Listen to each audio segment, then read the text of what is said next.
ओम नमो भगवते वासुदेवाय। ओम नमो भगवते वासुदेवाय। ओम नमो भगवते वासुदेवाय। ओम अज्ञानतिमिरन्धस्य ज्ञानाञ्जनां शलाकया चक्षुरुर्मिलितं येन तस्मै श्री गुरुवे नमः। হরে কৃষ্ণা। সমস্ত ভক্তবৃন্দকে আমার সশ্রদ্ধ প্রণাম। আপনাদের অনেক অনেক ধন্যবাদ। আপনারা ঠিক সময়ে অনেক উদ্বিগ্নতা উৎকণ্ঠা নিয়ে আপনারা জয়েন করে গেছেন। আজ আমরা ভগবদ গীতার 18 নম্বর 18 দিনের 18 অধ্যায়ের সেশনের আজকে লাস্ট পর্যায়টি আমরা পড়ব। আর যেটি 18 নম্বর অধ্যায়। আর এটি খুব বড় অধ্যায়। আর সমস্ত যতগুলো আমরা পঠন করেছি তার একটা সামারি স্বরূপ। তার মানে ভগবদ গীতার জ্ঞান অলরেডি আপনারা প্রাপ্ত করে গেছেন, পেয়ে গেছেন। এখন যেটা হবে শুধু সামারি ড্র করব আমরা।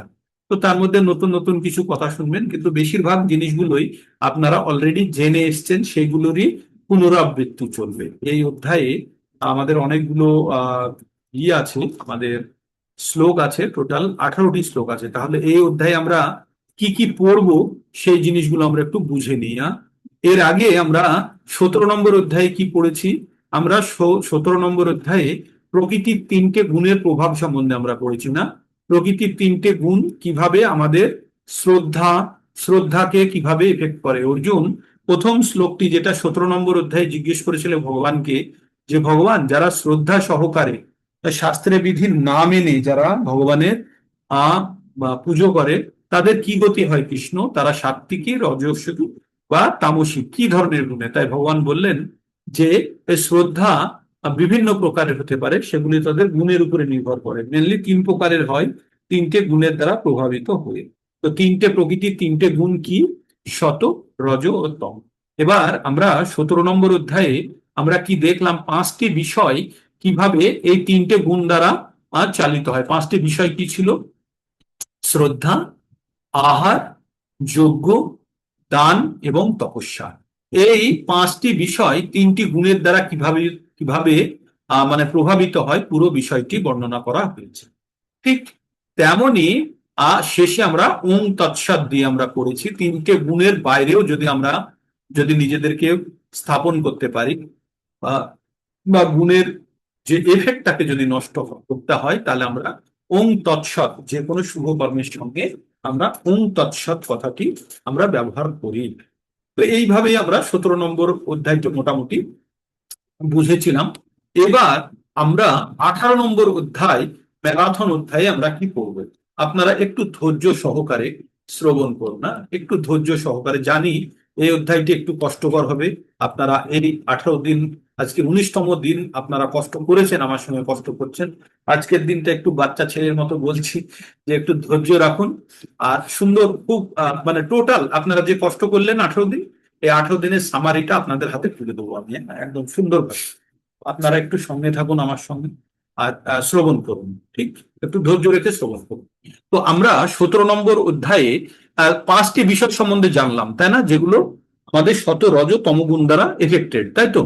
তো ভগবান 18 নম্বর অধ্যায়ের শুরুতে অর্জুন ভগবানকে একটি প্রশ্ন জিজ্ঞেস করলো। প্রশ্নটা কি? সন্ন্যাস আর ত্যাগ কি? সন্ন্যাস আর ত্যাগী, এই দুজনের মধ্যে পার্থক্য জানতে চায়। তো আমরা সাধারণত সন্ন্যাস আর ত্যাগী এই দুটো জিনিস জানতে গেলে আমরা সন্ন্যাস মানে হচ্ছে যে সঙ্গ নাশ করে দিয়েছে, সমস্ত প্রকারের সংসর্গ, এই জড়জগতের সঙ্গে সমস্ত প্রকারের যারা সংসর্গ নষ্ট করে দিয়েছে, তারা হচ্ছে সন্ন্যাসী বা সন্ন্যাস, সেটাকে বলছে। মানে বলে না যে ক্রিকেট থেকে সন্ন্যাস নিয়ে নিল, মানে ক্রিকেটকে একবারে ছেড়ে দিল। আর এটা হলো সন্ন্যাস। তো আমরা বললাম সন্ন্যাস আর ত্যাগের মধ্যে কি পার্থক্য? ত্যাগের কাজটা করছে কিন্তু আর ফল নিচ্ছে না। মানে একজন ক্রিকেটার সন্ন্যাস নিয়ে নিল, তার মানে আর খেলবে না ও কোনোদিন, ঠিক আছে? আর ত্যাগ করে দিল, ক্রিকেট ত্যাগ করলো, মানে ভগবত গীতার ভাষায় ও খেলবে, কিন্তু খেলার রেজাল্ট ও দায় নেবে না, এবং খেলার যে পুরস্কারটা পাওয়া যায় সেটাও নেবে না। বোঝা গেল? এই জিনিসটা বুঝতে পেরেছেন? একজন ক্রিকেটার সন্ন্যাস নিয়ে নিল, তার মানে আর কোনোদিনও খেলবে না, এটা হলো সন্ন্যাস। আর ত্যাগ করে দিয়েছে, ক্রিকেট ত্যাগ করে দিয়েছে, তার মানে ও খেলবে কিন্তু খেলা আর জিতের দায়িত্ব নেবে না, আর খেলাতে যদি কোনো পুরস্কার পায় সেটিও সে নেবে না। সেটিও সে নেবে না, তার মানে ফল ত্যাগ করে দিয়েছে। মোটামুটি জিনিসটা বুঝলেন সন্ন্যাস আর ত্যাগীর মধ্যে পার্থক্য? সন্ন্যাস কর্ম ত্যাগ করে দিয়েছে, আর ত্যাগী কর্ম করছে কিন্তু তার ফলটা ত্যাগ করে দিয়েছে। ইয়েস, বোঝা গেল সবারই? হ্যাঁ না বলবেন। এইবার এইখানে কর্মের ত্যাগী আর কর্মের সংজ্ঞা দেওয়া হলো। আপনারা কিন্তু হ্যাঁ না বলতে পারেন, আপনারা আনমিউট করে আপনারা বলতে পারবেন, মাঝে মাঝে বলবেন, তাহলে আমি বুঝতে পারবো যে আপনারা সঙ্গে আছেন। হ্যাঁ, ওকে। তো নেক্সট, অথবা আপনারা চ্যাট বক্সেও লিখতে পারেন যে ইয়েস ইয়েস ইয়েস লিখতে পারেন, বুঝলে? হ্যাঁ? তারপরে ভগবান কি বললেন, যে এই যে আমরা যে আগে পড়লাম, যে যজ্ঞ দান তপস্যা পড়লাম, পাঁচটি বিষয়, যেটা তিনটে গুণ দ্বারা আমাদের প্রভাবিত হয়। পাঁচটি বিষয় কি?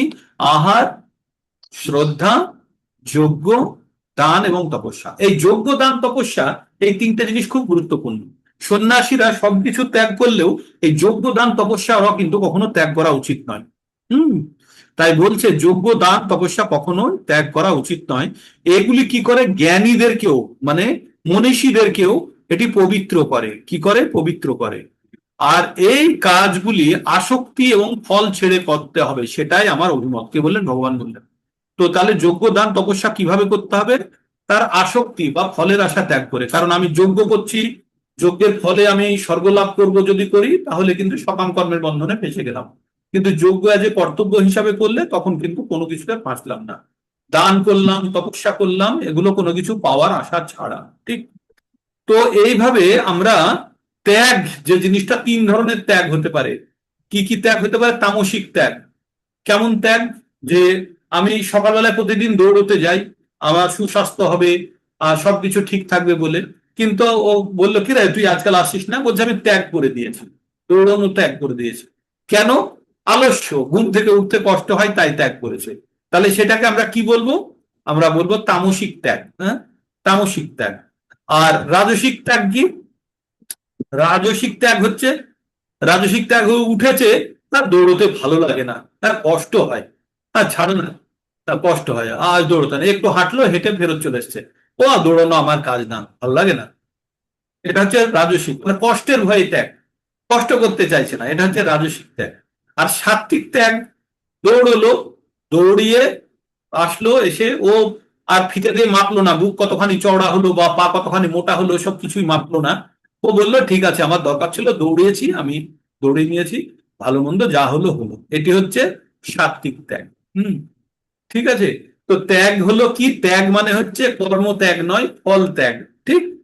হ্যাঁ, কর্ম ত্যাগ নয়, কর্মের ফল ত্যাগ।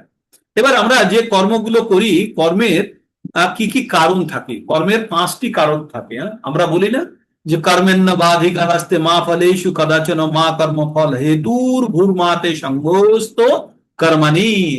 247 নম্বর শ্লোক আমরা খুব পড়ি না? কর্মেন্ন বাধিকারাস্তে, মানে কর্ম করার তোমার অধিকার আছে, ফলে তোমার অধিকার নেই।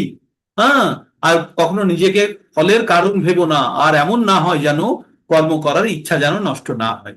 ঠিক এই চারটে কথা বলা আছে ওই 47 নম্বর শ্লোকে। তেমনই এখানে বলা হয়েছে যে কোনো কর্ম করলে কর্মের পাঁচটি কারণ থাকে। একটা বাচ্চা স্কুলে পরীক্ষা দিল, দিয়ে বললো আমি খুব ভালো পরীক্ষা দিয়েছি, আমি ফার্স্ট হব। ছেলেটিকে ঠিক বললো? আমি খুব ভালো পরীক্ষা দিয়েছি, আমি ফার্স্ট হব। ছেলেটিকে যথার্থ বললো? আপনারা বলুন হ্যাঁ না। ঠিক বললো? ও ফার্স্ট হবে গ্যারান্টি দিতে পারে? হ্যাঁ, আরো না, অনেক। না। হ্যাঁ, ও দিতে পারে না, কারণ ওর থেকে ভালো কেউ লিখতে পারে, তাই না? ওর জি। থেকেও, হ্যাঁ, ওর থেকেও ভালো করে, ঠিক, কারেক্ট। ও বলতে পারে না, কিন্তু ও বলতে পারে হ্যাঁ আমি ভালো পরীক্ষা দিয়েছি। কিন্তু রেজাল্ট ওর হাতে নেই। রেজাল্ট কার, কিসের কিসের উপরে নির্ভর করছে? আর অন্য কোনো ছাত্র ওর থেকে ভালো লিখেছে কিনা। যে মাস্টারমশাই ইভ্যালুয়েট করছে, সে মাস্টারমশাই তাকে কতখানি চেনে।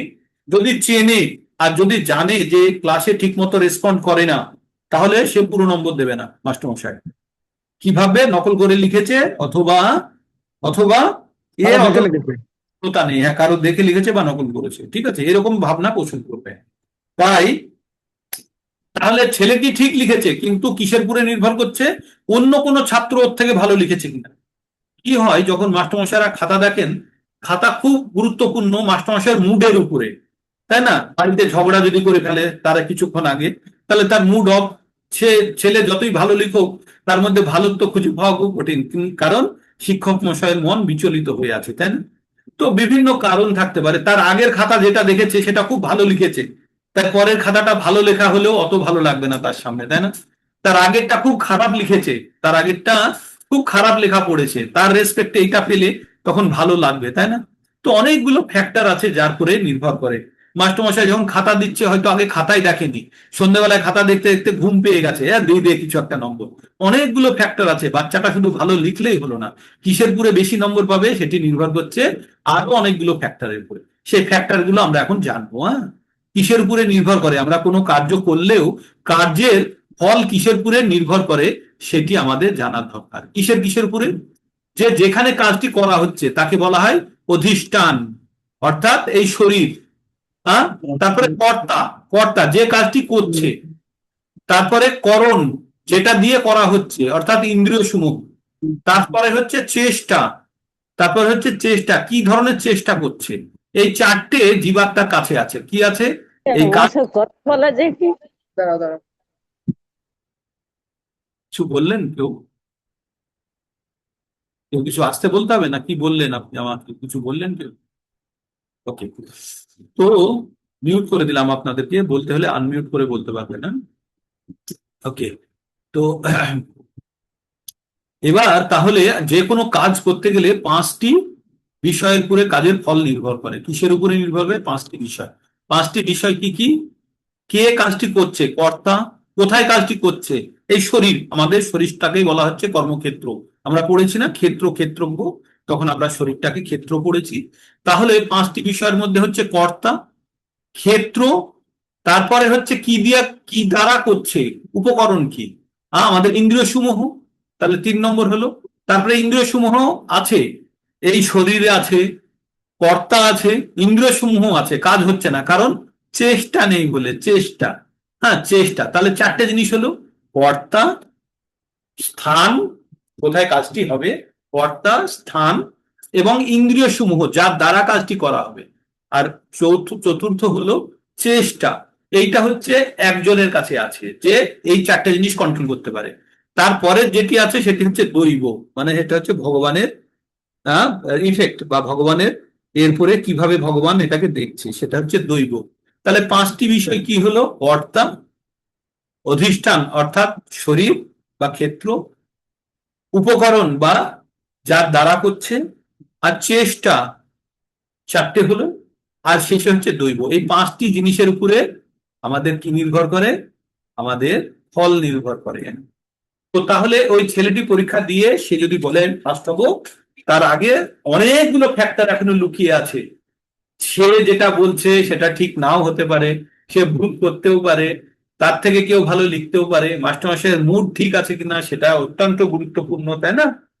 তারপরে তার আগের খাতাটা কেমন দেখেছে, তার ভালো খাতা দেখেছে না খারাপ খাতা দেখেছে, তার বাড়িতে বাচ্চাকে সে আগে পিটানি দিয়েছে না স্ত্রীর সাথে ঝগড়া করেছে অনেকগুলো, বা পড়োশির সঙ্গে ঝগড়া হয়েছে, অনেকগুলো ফ্যাক্টর এখানে নির্ভর করে, তাই না?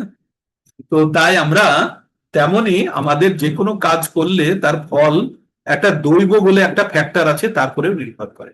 হুম? আর আর সে যে কর্তা ভেবে, সে যে নিজেকে কর্তা ভাবে, সে নিজে সে বোকা। হ্যাঁ? যে কর্তা ভাবে, আমরা কেউই কর্তা নই। আর একটু আগে বললাম প্রকৃতি ক্রিয়া মানানি গুণে কর্মাণি সর্বস্ব অহংকারও বিমূঢ়াত্মা কর্তাহাম ইতি মান্যতে। যে অহংকারী ব্যক্তি সে নিজেকে কর্তা ভাবে আর কর্তা বলে, এই কথা, এই শ্লোকগুলো আসছে কেন? কারণ ওই অধ্যায়টির এখানে পুনরাবৃত্তি চলছে, তাই ওই শ্লোকটি এসে যাচ্ছে। ঠিক আছে, 3 নম্বর অধ্যায় 27 নম্বর শ্লোক। তো ভগবান কি বললেন তাহলে? যে আমাদের যে কোনো কাজ করার জন্য পাঁচটি ফ্যাক্টর আমরা বলে ফেললাম।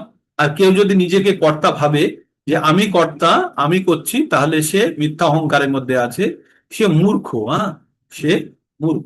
কিন্তু যার অহংকার নেই, যার অহংকার নেই, সে বুদ্ধিতে সে লিপ্ত হয় না।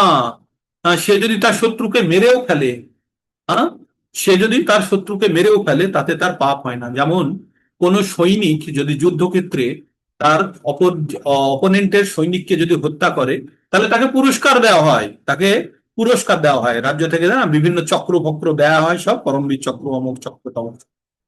তেমনি তেমনি বলছে যে আমি যদি তাই, আমি যে কাজটা করছি, আমি যদি কারোর নির্দেশে করছি, আর সে যদি আমার সর্বময় কর্তা হয়, আমার যদি বস হয়, আর সে কাজটি করতে বললো, তার ফল যদি খারাপ হয়, তাহলে সে বেয়ার করবে না, আমি কেন বেয়ার করবো, তাই না? তো এইভাবেই ভগবান বলছে যে যারা বুদ্ধিমান ব্যক্তি তারা কোনো কাজ করার ক্লেম নেয় না, কিন্তু যাদের বুদ্ধি কম তারা ভাবে আমি করেছি, আমি করেছি। এইবার আমরা তিনটা জিনিস সম্বন্ধে জানবো। জ্ঞান, জ্ঞান আমরা আগে পড়ে এসেছি, সেই 20টি বিষয়কে জ্ঞান বলে, মনে পড়ছে? 20টি অমানিত্যম, ব্যামভিত্তম, অহিংসা, শান্তি, রাজযোগম, আচার্য, উপশমম, শৌচম, হ্যাঁ, কি স্থৈর্য, আত্মবিনিগ্রহ বলে আমরা পড়েছিলাম না 20টি বিষয়। এতস জ্ঞানম ইতি পোক্ত অজ্ঞানাথা, অজ্ঞানম যথা নথা, লাস্টের লাইনটা ছিল এগুলোকে, সমস্ত গুলোকে জ্ঞান বলে, আর বাকিগুলো সব অজ্ঞান। 13 নম্বর অধ্যায়, 12 নম্বর অধ্যায় পড়েছি, না 13 নম্বর অধ্যায় পড়েছি, জ্ঞান জ্ঞেয়, ওখানে জ্ঞান সম্বন্ধে পড়েছি। তো এখানে জ্ঞান, কর্ম এবং কর্তা 3 প্রকারের হয়। আগে আমরা 5টি বিষয় সম্বন্ধে পড়েছি, কি কি? শ্রদ্ধা, আহার, যজ্ঞ, দান আর তপস্যা। এবার কিসের উপরে চলবে? জ্ঞান, কর্ম এবং কর্তা, এই 3টে জিনিস কিভাবে প্রকৃতির 3টে গুণ দ্বারা প্রভাবিত হয় সেটা বলা হয়েছে। বোঝা গেল তাহলে? কর্তা, কর্ম, কর্ম, কর্তা এবং জ্ঞান, এই 3টে প্রকৃতির 3 দ্বারা কিভাবে প্রভাবিত হয় সেটা আমরা পড়ব। যেমন কর্ম, সাত্বিক কর্ম আসক্তহীন, রাগ দ্বেষহীন, রাজসিক কামনা অহংকারে, আর তামসিক মোহ হিংসা নাশ করে। হ্যাঁ, কর্তা সাত্বিক, অহংকার নেই, ধৈর্য উৎসাহী, রাজসিক লোভী, হিংসুক এবং সূচিহীন, অপবিত্র, আর তামসিক অনিয়, শট, অলস, জড়। বুদ্ধি, সাত্বিক বুদ্ধি, প্রবৃত্তি নিবৃত্তি, কাজ অকার্য, ভয় অভয় বোঝে। রাজসিক, তারা ধর্ম অধর্ম ঠিক বোঝে না। আর তামসিক, অধর্মকে ধর্ম ভাবে। মানে এই রকম প্রত্যেকটা আমরা কি কি জিনিস সম্বন্ধে পড়বো তাহলে? আমরা পড়বো কর্ম, কর্তা, জ্ঞান, বুদ্ধি, সুখ, এইগুলো সম্বন্ধে জানবো। আমরা কি সম্বন্ধে জানবো?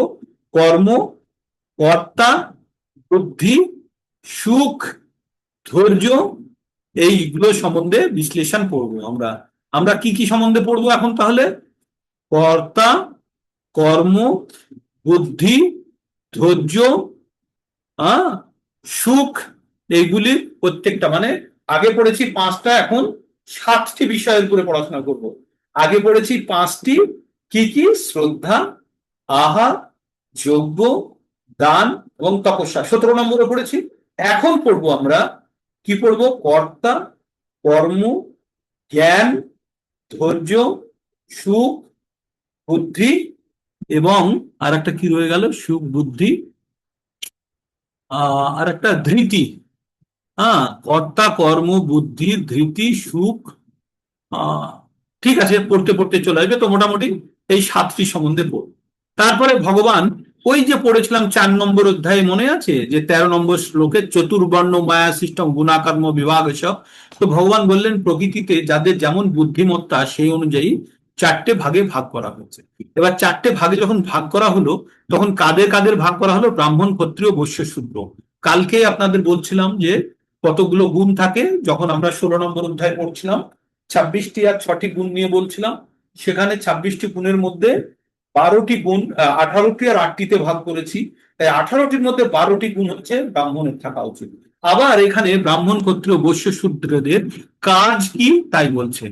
সম, দম, তপ, শৌচং, ক্ষান্তির, আর্জবম, জ্ঞান, বিজ্ঞান, আস্তিকম, ব্রহ্ম কর্ম স্বভাবজম। তো ব্রাহ্মণের কাজ কি?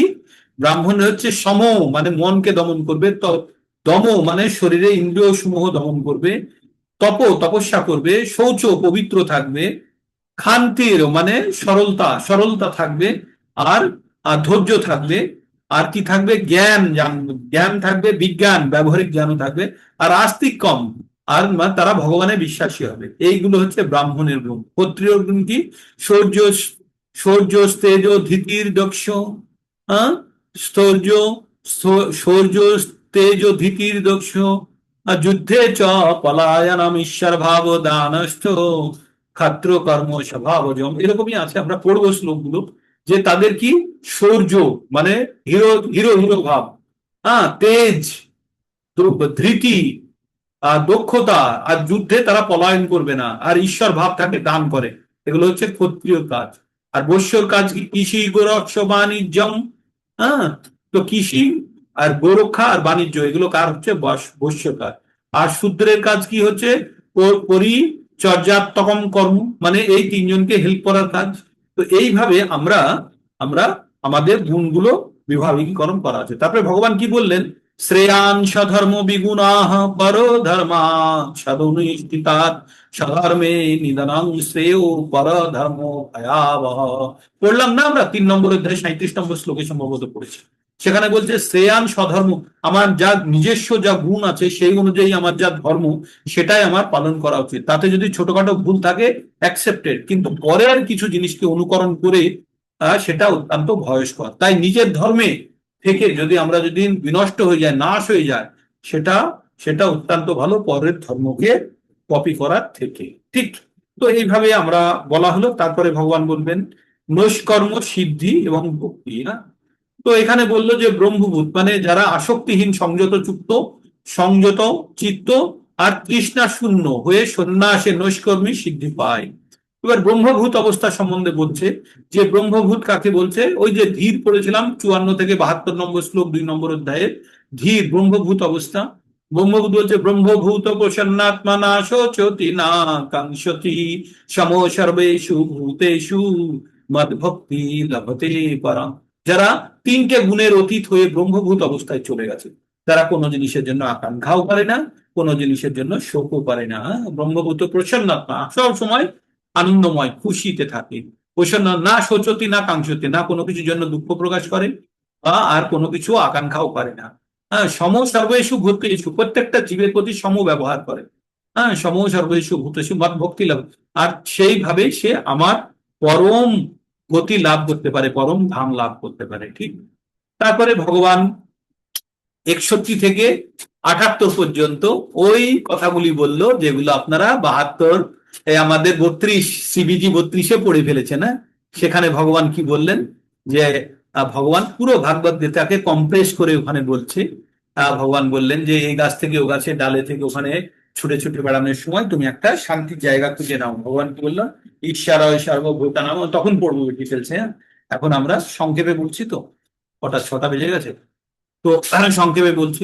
তাই ভগবান বললেন যে শেষে ভগবান কি বললেন? যে মনমনা ভাব মদ ভক্ত মদ্দাজি মাম নমস্কুরু মামে বয়সতি যুক্তৈব আত্মনা নমামে বয়সতি সত্যম তে পতি জানে প্রিয় সিমে।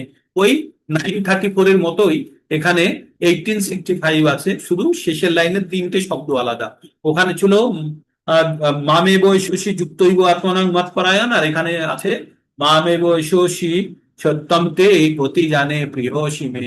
আমি তোমাকে প্রতিজ্ঞা করছি, তোমাকে আমি সত্য কথা বলছি, মানে ভগবান এইভাবে বলছে, ঠিক আছে, যে তুমি আমার কাছে আসবে, তাতে সন্দেহ নেই। আর 18 নম্বর অধ্যায়ে সর্বশ্রেষ্ঠ শ্লোকটি হলো সর্বধর্মান পরিত্যাজ্য মাম একম শরণম ব্রজ অহম ত্বাম সর্ব পাপেভ্যো মোক্ষ ইষ্যামি মা শুচহ। বলে সব ধর্ম ছেড়ে আমার শরণে চলে এসেও আমি তোমাকে সব ধরনের পাপ থেকে মুক্ত করব। ভগবান কিন্তু পুণ্যের কথা কিছু বলেনি, বলেছে পাপ থেকে মুক্ত করব, তুমি শোক করো না। এবার ভগবান এই বলে পরম গুহ্য জ্ঞান অর্জুনকে বলে দিয়ে ভগবান বললেন এই জ্ঞান কিন্তু যাকে তাকে দেওয়া যাবে না। তাকে দেওয়া যাবে না যে তপস্যা করতে পারে না, যে ভক্ত নয়, যার যে শুনতে চায় না, আর যে ভগবানকে ঈর্ষা করে। এই 4 ধরনের ব্যক্তিকেই ভগবত গীতার জ্ঞান দেওয়া যাবে না। তবে কাকে দেওয়া যাবে?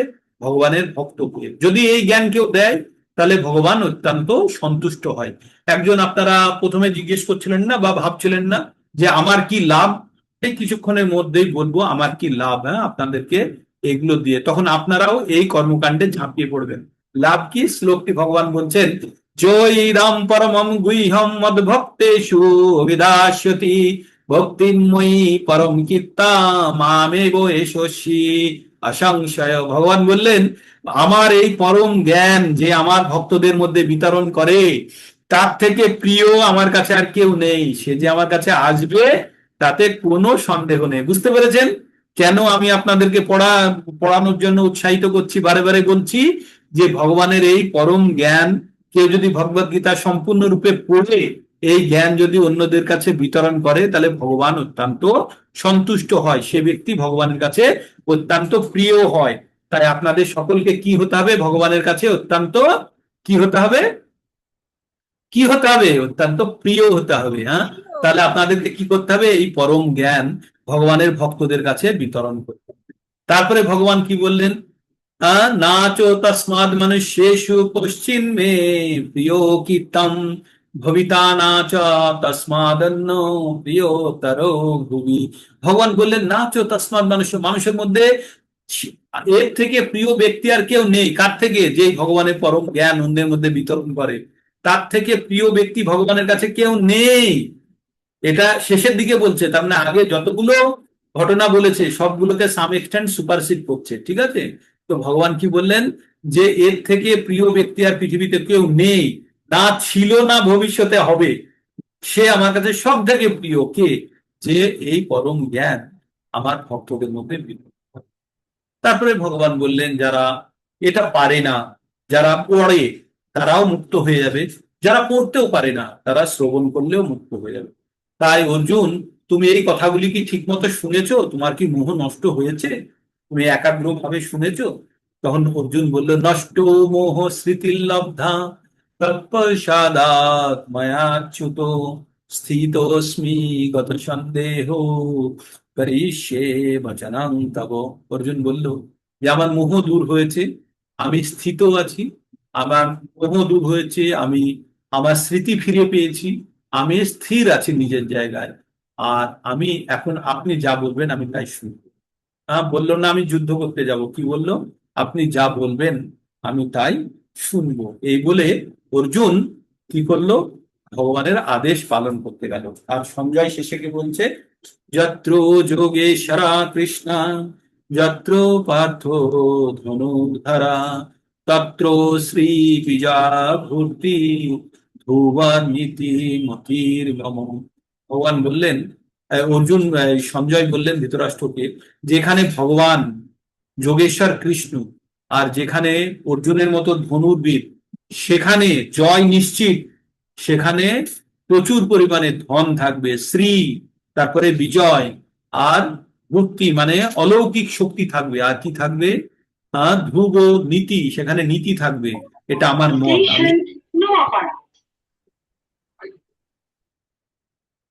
এটা আমার মত, আমি সঞ্জয় বলছি। তো সঞ্জয় এই কথাগুলি বলে ভগবদ গীতার 18তম অধ্যায় শেষ হলো এবং ভগবদ গীতাও শেষ হলো।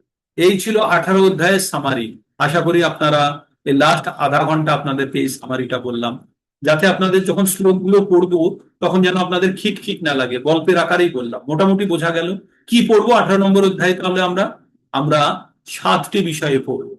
হ্যাঁ, ওইদিকে ত্যাগী আর সন্ন্যাসীর পার্থক্য জানবো, আর সাথে আর কর্ম করার জন্য কি কি ফ্যাক্টর থাকে, কর্তা, করণ, অধিষ্ঠায় মানে শরীর, আর কি থাকে, চেষ্টা আর দৈবী, এই 5টি বিষয়। আর এটা ছাড়া কর্ম, কর্তা, জ্ঞান, সুখ, ধৈর্য, আর আহ কর্ম, কর্তা, জ্ঞান, সুখ, ধৈর্য, বুদ্ধি, হ্যাঁ, এইগুলো হচ্ছে আমরা পরবর্তীতে এগুলো 3টে গুণের প্রভাব কিভাবে জানবো। আর এই 3টে গুণের বাইরে যখন চলে যায় তখন বলে ব্রহ্মভূত। ব্রহ্মভূত অবস্থায় কি হয়? তারপরে শেষে আমরা একদম ভগবদ গীতার সামারি 61 থেকে 78 সামারি সামারি করে আবার আপনাদেরকে বললাম। এতদূর পর্যন্ত বুঝতে পেরেছেন? এবার যারা নূতন, যারা এই 18 দিনের কোর্স করছেন, যারা পুরানো নয়, তারা বলুন কিছু হলেও বুঝতে পেরেছেন? আইডিয়া কি দিতে চাইলাম আমি, কি বলতে চাইলাম, কিছু বোঝা গেল? আনমিউট করে বলুন আপনার। পুরো ফসকে গেল না তো? হরে কৃষ্ণ, আপনারা আনমিউট করুন। বোঝা গেছে কিছুটা হলেও? বোঝা গেছে তো? এবার যখন শ্লোক দিয়ে ভিতর দিয়ে এবার দ্রুত ছুটতে থাকবো। হ্যাঁ, এবার बाधा देने से छात्र विलंब होगा दरवाजा बंद होने के समय মেট্রোতে আছেন কেউ? হ্যাঁ, ধারে যান। ঠিক আছে। তো মোটামুটি আপনাদের বোঝা গেল, তাই তো? এবার আমি পড়ে এবার একটু স্পিডে এগিয়ে যাবো, কারণ 78টি শ্লোক আছে আর সব শ্লোকগুলো হয়তো পড়বো না, মুখ্য মুখ্য জায়গাগুলো চলে যাব। আর আপনাদের মোটামুটি পুরো ঘটনাটা আপনাদেরকে ব্যাখ্যা করলাম, আশা করি আপনারা কিছুটা হলেও বুঝতে পেরেছেন। ওকে, তো এবার নেক্সট আমরা হ্যাঁ বলুন, কিছু বলছেন, বললে বলুন। এবার আমরা 18 নম্বর অধ্যায় গঠন শ্লোক দ্বারা করব, ঠিক? ঠিক আছে, এবার আমরা প্রথমে ত্যাগ আর সন্ন্যাসীর পার্থক্য কি। এই অধ্যায়ের নাম হচ্ছে মোক্ষ যোগ, মানে যাতে মানুষ মুক্তি পেতে পারে সেই যোগের কথা বলা হচ্ছে, তাই মোক্ষ যোগ। এবার সবকিছু যত এতক্ষণ পর্যন্ত জ্ঞান দেওয়া হলো সেই জ্ঞানের একটা সামারি আমরা পাবো। এবার অর্জুনের মধ্যে প্রশ্ন আছে মনের মধ্যে। অর্জুন উবাচ সন্ন্যাসস্য মহাবাহু তত্ত্বম ইচ্ছামি বেদিতুম ত্যাগস্য হি ঋষিকেশ পৃথক কেশিনী সূদনা। সন্ন্যাসস্য মহাবাহু তত্ত্বম ইচ্ছামি বেদিতুম ত্যাগস্য চ ঋষিকেশ পৃথক কেশিনী সূদন। কেশিনী সূদন ভগবান কি বলছেন? কেশী নামক দৈত্যকে মেরেছিল, তাই ভগবানের নাম হচ্ছে কেশিনী সূদন। ভগবানকে কি কি বলে সম্বোধন করলো? হে মহাবীর, সন্ন্যাসস্য মহাবাহ, প্রথমে বললো মহাবাহ মহাবীর, তত্ত্বম ইচ্ছামি বেদিতুম ত্যাগস্য চ ঋষিকেশ, ঋষিকেশ আবার ভগবানের নাম, তারপরে কেশিনী সূদন, মানে এই শ্লোকের মধ্যে 3 বার ভগবানের নাম বলা হয়েছে। কে বলেছে? অর্জুন। আমরা যখন কারোর থেকে কোনো কাজ বার করতে চাই, বাবা বাবা বাবা বাবা থেকে কিছু চাইলে, মানে কথাটা বলার আগে 3 বার তো বাবা বলে, বাবা বাবা বাবা বাবা, তুমি শোনো না বাবা বাবা, মানে একদম পাগল করে দেওয়ার মতো, তাই না? আর যদি বসের থেকে কোনো স্যার স্যার শুনো না স্যার স্যার আপনাকে আমি কতবার sir please please sir please, এগুলো কি মানে যে কথা বলার আগে 10 বার তাকে তাকে সম্বোধন করে দিই আমরা তাকে খুশি করার জন্য। তাই এখানে অর্জুন ভগবানকে কি কি নামে সম্বোধন করলো? মহাবীর, ঋষিকেশ আর কেশিনী সূদন। তারপর কি বলছে? আমি আরো জানতে চাই, আমি জানতে চাই তোমার থেকে। কি জানতে চাই? সন্ন্যাস এবং ত্যাগের তত্ত্ব পৃথক ভাবে জানতে চাই। সন্ন্যাস কি আর ত্যাগ কি? তো এবার প্রশ্নটা করার পরে ভগবান এবার উত্তর দিচ্ছেন। শ্রী ভগবান উবাচ কাম্যানাং কর্মণাং নাশং সন্ন্যাসং কবয়ো বিদু সর্বকর্ম ফলত্যাগং প্রাহুত্যাগং বিচক্ষণাঃ। কি বললেন? কাম্যানাং কর্মণাং নাশং, শ্রী ভগবান উবাচ কাম্যানাং কর্মণাং নাশং সন্ন্যাসং কবয়ো বিদুঃ সর্বকর্ম ফলত্যাগং প্রাহুত্যাগং বিচক্ষণাঃ। বললেন ভগবান নিজের কথা বলার আগে পণ্ডিতরা কি বলে সেই স্টেটমেন্টটা দিচ্ছে। ভগবান বললেন পণ্ডিতগণ কাম্য কর্মসমূহের ত্যাগকে সন্ন্যাস বলে, কাম্য কর্মসমূহের ত্যাগকে সন্ন্যাস বলে জানে। বিচক্ষণ ব্যক্তিগণ সমস্ত কর্মফল পরিত্যাগ করাকে ত্যাগ বলে। তাহলে মানে কর্ম ত্যাগ করাকে সন্ন্যাস আর ফল ত্যাগ করাকে ত্যাগী, এটা বুঝে নিন, এই পর্যন্ত বুঝুন। তারপরে বলছে ত্যাজ্যং দোষোবদিতেকে, ত্যাজ্যং দোষোবদিতেকে কর্ম প্রাহুর মনীষিণাঃ যজ্ঞ দান তপ কর্ম না ত্যাজম ইতি চাপরে। কি বললেন? এক শ্রেণীর মনীষীগণ বলেন যে সকাম কর্ম, সকাম কর্ম যে কর্ম পুণ্য উৎপন্ন করে, দোষযুক্ত হলে, দোষযুক্ত বলে তা পরিত্যাজ্য। সকাম কর্ম পুণ্যকর্ম দোষ আছে, দোষ কি? যে আপনাকে বন্ধনে বাঁধবে, তাহলে কি করতে হবে? পরিত্যাগ করতে হবে। কে বলছে? এক শ্রেণীর মানুষ বলছে, ভগবান বলেনি কিন্তু। ভগবান বলছেন এক শ্রেণীর মনীষীগণ বলেন যে সকাম কর্ম দোষযুক্ত বলে তাই তা পরিত্যাগ করাই ভালো। অপর এক শ্রেণীর পণ্ডিত বলেন, কি বলেন? অপর এক, প্রথমে বলল যে সকাম কর্ম, কর্মের নাম বলেনি, সকাম কর্ম দোষযুক্ত তাই তাকে পরিত্যাগ করো, এক শ্রেণী বলছে। অপর এক শ্রেণীর কি বলছে? যজ্ঞ দান তপস্যা কখনো পরিত্যাগ করা উচিত নয়। কি?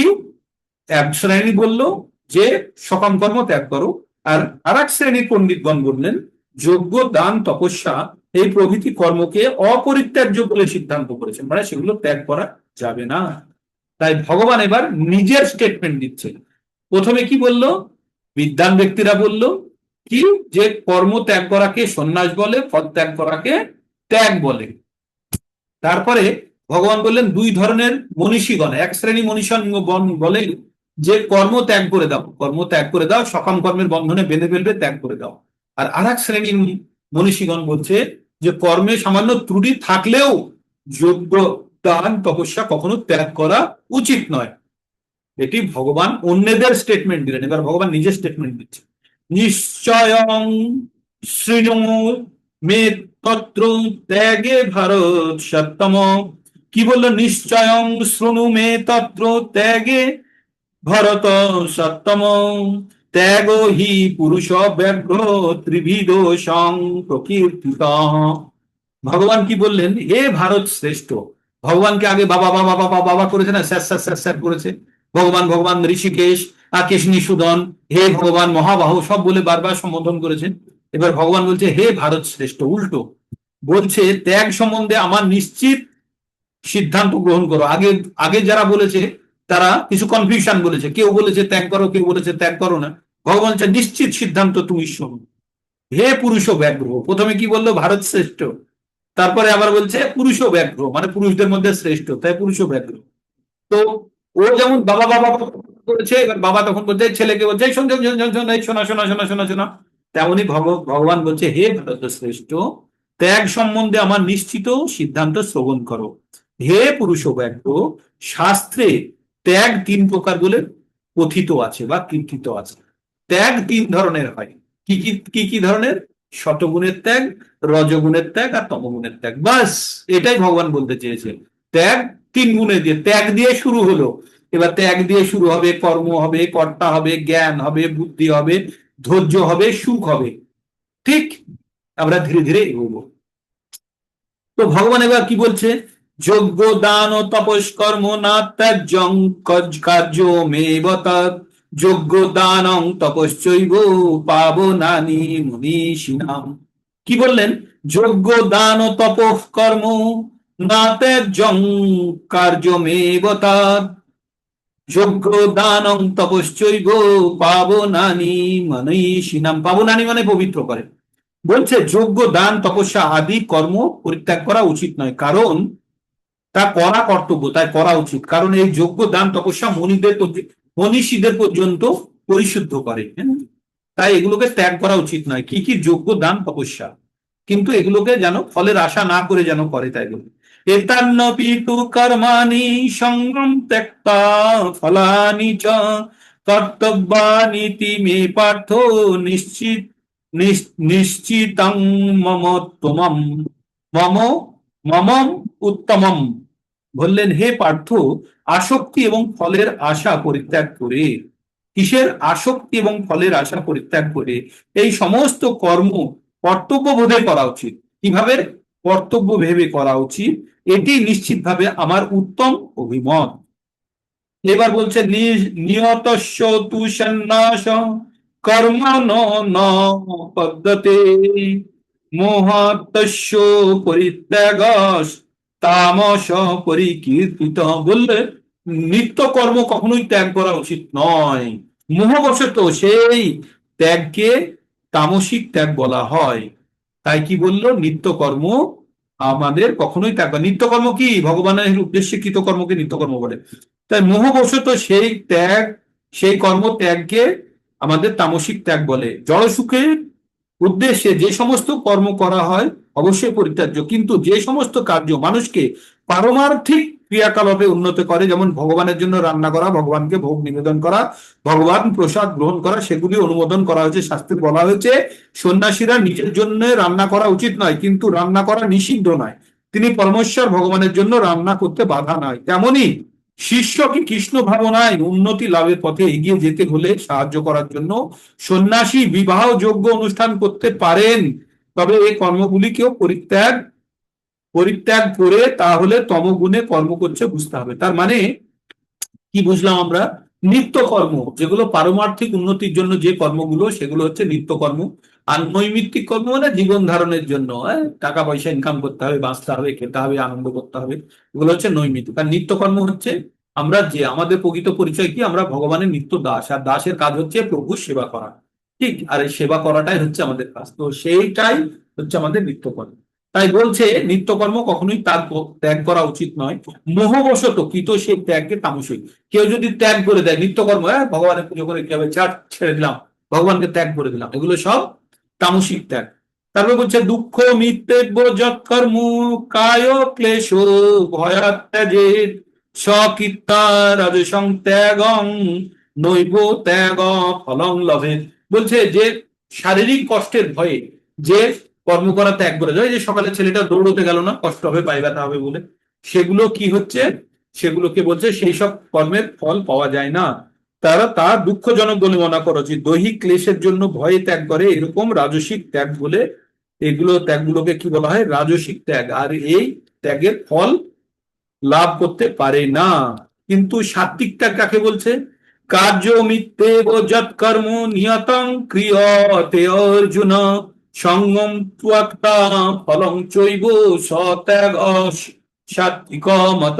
ভগবান বললেন সাত্বিক ত্যাগ কি, যে কাজটি কর্তব্য ভেবে করছে আর ফলের আশা ত্যাগ করে, তাকে বলছে সাত্বিক ত্যাগ। বাস, কি সুন্দর না। তারপর বলছে না দৃষ্ট কুশলম কর্ম কুশলে নানু সজ্জতে ত্যাগী সত্য সমাবিষ্ট মেধাবী ছিন্ন সংশয়। বললেন শতগুণে আবিষ্ট, মেধাবী এবং সমস্ত সংশয় থেকে মুক্ত ত্যাগী অশুভ কর্মে বিদ্বেষ করেন না, আর শুভ কর্মের প্রতি আসক্ত হন না। তারা যারা শতগুণে থাকে, যারা বুদ্ধিমান ব্যক্তি শতগুণে থাকে, তারা সমস্ত মুক্ত ত্যাগী, অশুভ কর্মে বিদ্বেষও করে না, শুভ কাজে আসক্তও হন না। এইবার না হি দেহ ভৃত্তাসক্তম ত্যক্তুম কর্মান্ন শেষতা যস্তু কর্ম ফলত্যাগী সত্যাগীষ্টভিজায়তে। বললেন অবশ্যই দেহধারী জীবের পক্ষে সমস্ত কর্ম ত্যাগ করা খুব কঠিন। আমরা দেহধারী জীব, তাই সমস্ত কর্ম, আমাদের তো নিঃশ্বাস প্রশ্বাসও নিতে হয় না, নিতে হয়, ছাড়তে হয়, তো এই কাজগুলো তো ত্যাগ করতে পারবো না। তাই বলছে অবশ্যই দেহধারী জীবের পক্ষে সমস্ত পরিত্যাগ করা কঠিন, না পরিত্যাগ করা সম্ভব নয়। কিন্তু যিনি সকল কর্মফল ত্যাগ করেছেন, বাস্তবিকই তিনি ত্যাগী বলে অভিহিত। তাহলে ত্যাগী কারা, যারা কর্তব্য ভেবে কাজ করে কিন্তু কাজের ফলের আশা করে না, তাদেরকে বলা হয় ত্যাগী। এবার কাজ করলে কাজের কি কি ধরনের ফল পাওয়া যায়, তিন ধরনের ফল পাওয়া যায়। একটা হচ্ছে ইষ্ট, একটা হচ্ছে অনিষ্ট, আর একটা হচ্ছে মিশ্র ফল। তাই বলছে অনিষ্টম ইষ্টম মিশ্রং চ ত্রিবিধং কর্ম কর্মণ ফলং ভবত্যাগিনাং কৃত না তু সন্ন্যাসিনাং ক্বচিৎ। যারা কর্মফল ত্যাগ করেনি তাদের পরলোক অনিষ্ট, ইষ্ট এবং মিশ্র ফল, তিন ধরনের ফল ভোগ করতে হয়। তার মানে মৃত্যুর পরে কি কি ধরনের ফল ভোগ করতে হবে, তিন ধরনের ফল ভোগ করতে হয়। কি কি, ইষ্ট মানে ভালো কাজ, পুণ্যের ফল ভোগ করতে হবে, অনিষ্ট মানে খারাপ কাজের পাপ ভোগ করতে হবে, আর মিশ্র পাপ পুণ্য দুটোই মিশ্রিত অবস্থায় ভোগ করতে হবে। কখন, যারা কর্মফল ত্যাগ করেনি। তার মানে আপনি অনিষ্ট কাজ করলেও যদি তার কর্মফল ত্যাগ করে থাকেন, তাহলে কিন্তু আপনি তার জন্য ভোগ করবেন না। এখানে কি বলছেন, অনিষ্টম ইষ্টম মিশ্রং চ ত্রিবিধং কর্মণঃ ফলম ভবত্যাগিনাং পেত্ত না তু সন্ন্যাসিনাং কশ্চিৎ। বললেন যারা কর্মফল ত্যাগ করেনি, যারা তারাদের পরলোকে অনিষ্ট, ইষ্ট এবং মিশ্র এই তিন প্রকারের কর্মফল ভোগ করতে হয়।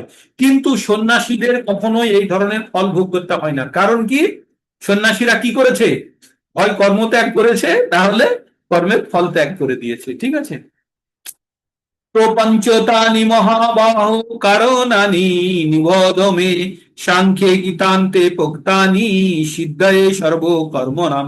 বলছে বেদের শাস্ত্রের সিদ্ধান্ত অনুসারে যে কোনো কাজের ফল পেতে গেলে পাঁচটি বিষয়ের উপরে নির্ভর করে, তা আমার কাছ থেকে শোনো। এবার বলছে আমি এই যে পাঁচটি বিষয় একটু আগে আপনাদের বারবার বলছিলাম না, কর্তা, শরীর, ইন্দ্রিয়সমূহ, প্রচেষ্টা আর দৈব, ওইটা এবার বলবে। অধিষ্ঠানং তথা কর্ত অধিষ্ঠানং তথা কর্তা করণং চ পৃথক বিধম বিবিধশ্চ পৃথক চেষ্টা দৈবং চৈবাত্য পঞ্চমম। ভগবান বললেন অধিষ্ঠান অর্থাৎ দেহ, কর্তা মানে হচ্ছে যে মালিক, দেহের মালিক, নানা প্রকার উপকরণ অর্থাৎ ইন্দ্রিয় সমূহ, বিবিধ প্রকারের চেষ্টা এবং দৈব অর্থাৎ পরমাত্মা। এই পাঁচজন হচ্ছে যে কোনো কাজের ফলের কারণ।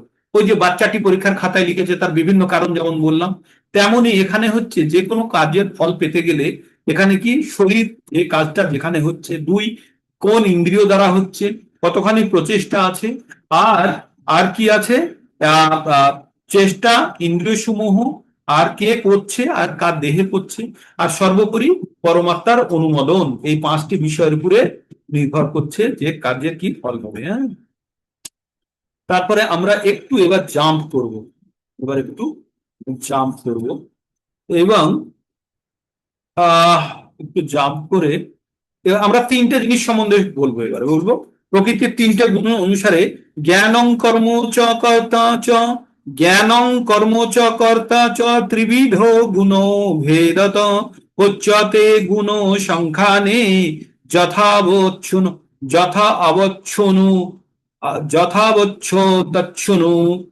তচ্ছনু তন্নপি। আচ্ছা কি বলছে, জ্ঞানং কর্তা চ ত্রিধৈব গুণ ভেদতঃ পুচ্যতে গুণ সংখ্যানে যথাবচ্ছন্ন তন্নপি। বলছে প্রকৃতির তিনটে গুণ অনুসারে জ্ঞান, কর্ম এবং কর্তা এই প্রকার বলে কথিত আছে, তাই আমার কাছ থেকে তুমি যথারূপ শ্রবণ করো। কিসের সম্বন্ধে বলবে এবার? তিন প্রকারের জ্ঞান, তিন প্রকারের কর্ম আর তিন প্রকারের কর্তা।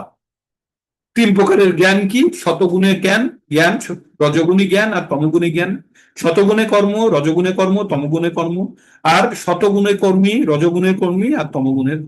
এই তিনটে 9টা শ্লোক আমরা এখন পড়বো, ঠিক?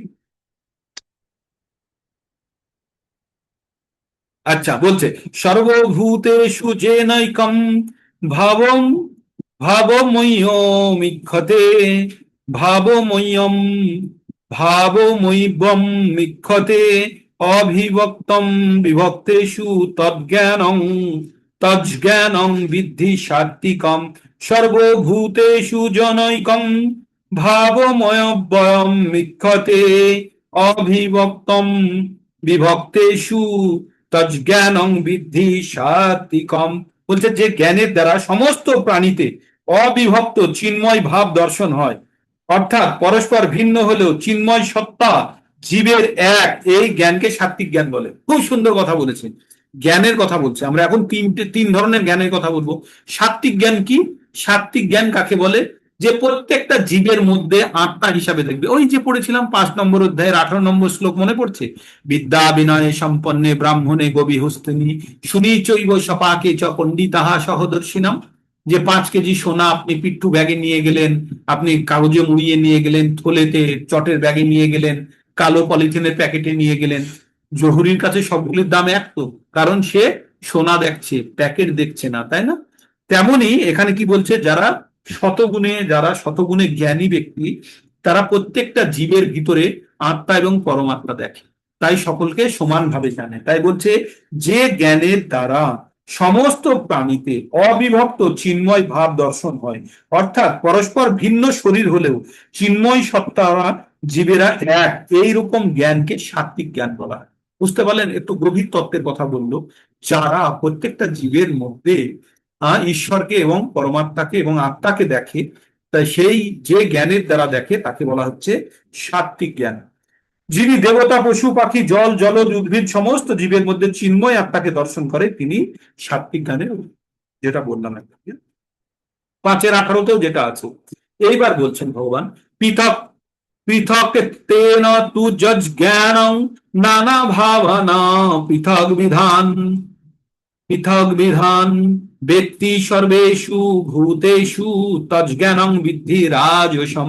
এবার আগেরটা বললাম শতগুণের জ্ঞান, এবার রজসীগণ, রজগুণ দ্বারা প্রভাবিত জ্ঞান কি?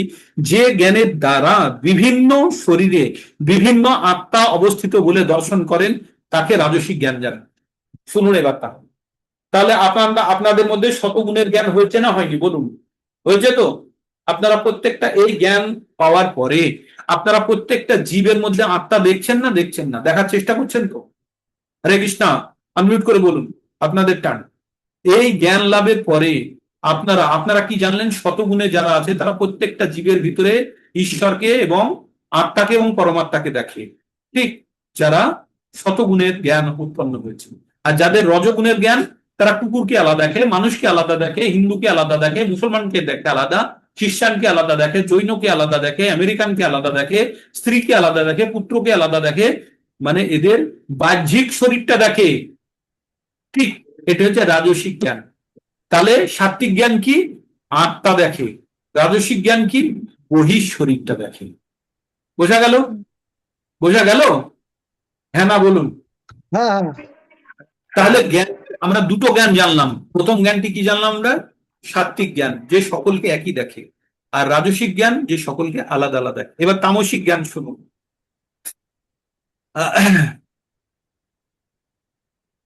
বলছে যৎ কৃষ্ণব দেহি দেহ তস্মিন কার্যে সত্যম হৈতুকম অতস্তার্থ বদ বদল্পং বদ অল্পং চ তৎসাম তত্তামসু তত্তামসমুদাহৃতম যত্তু কৃষ্ণ যত্তু বদেকস্মিন কার্যে সত্তুম হৈতিকম অথ পার্থ বদল্পং চ তত্তমস মুদাহৃতম। কি বলছে?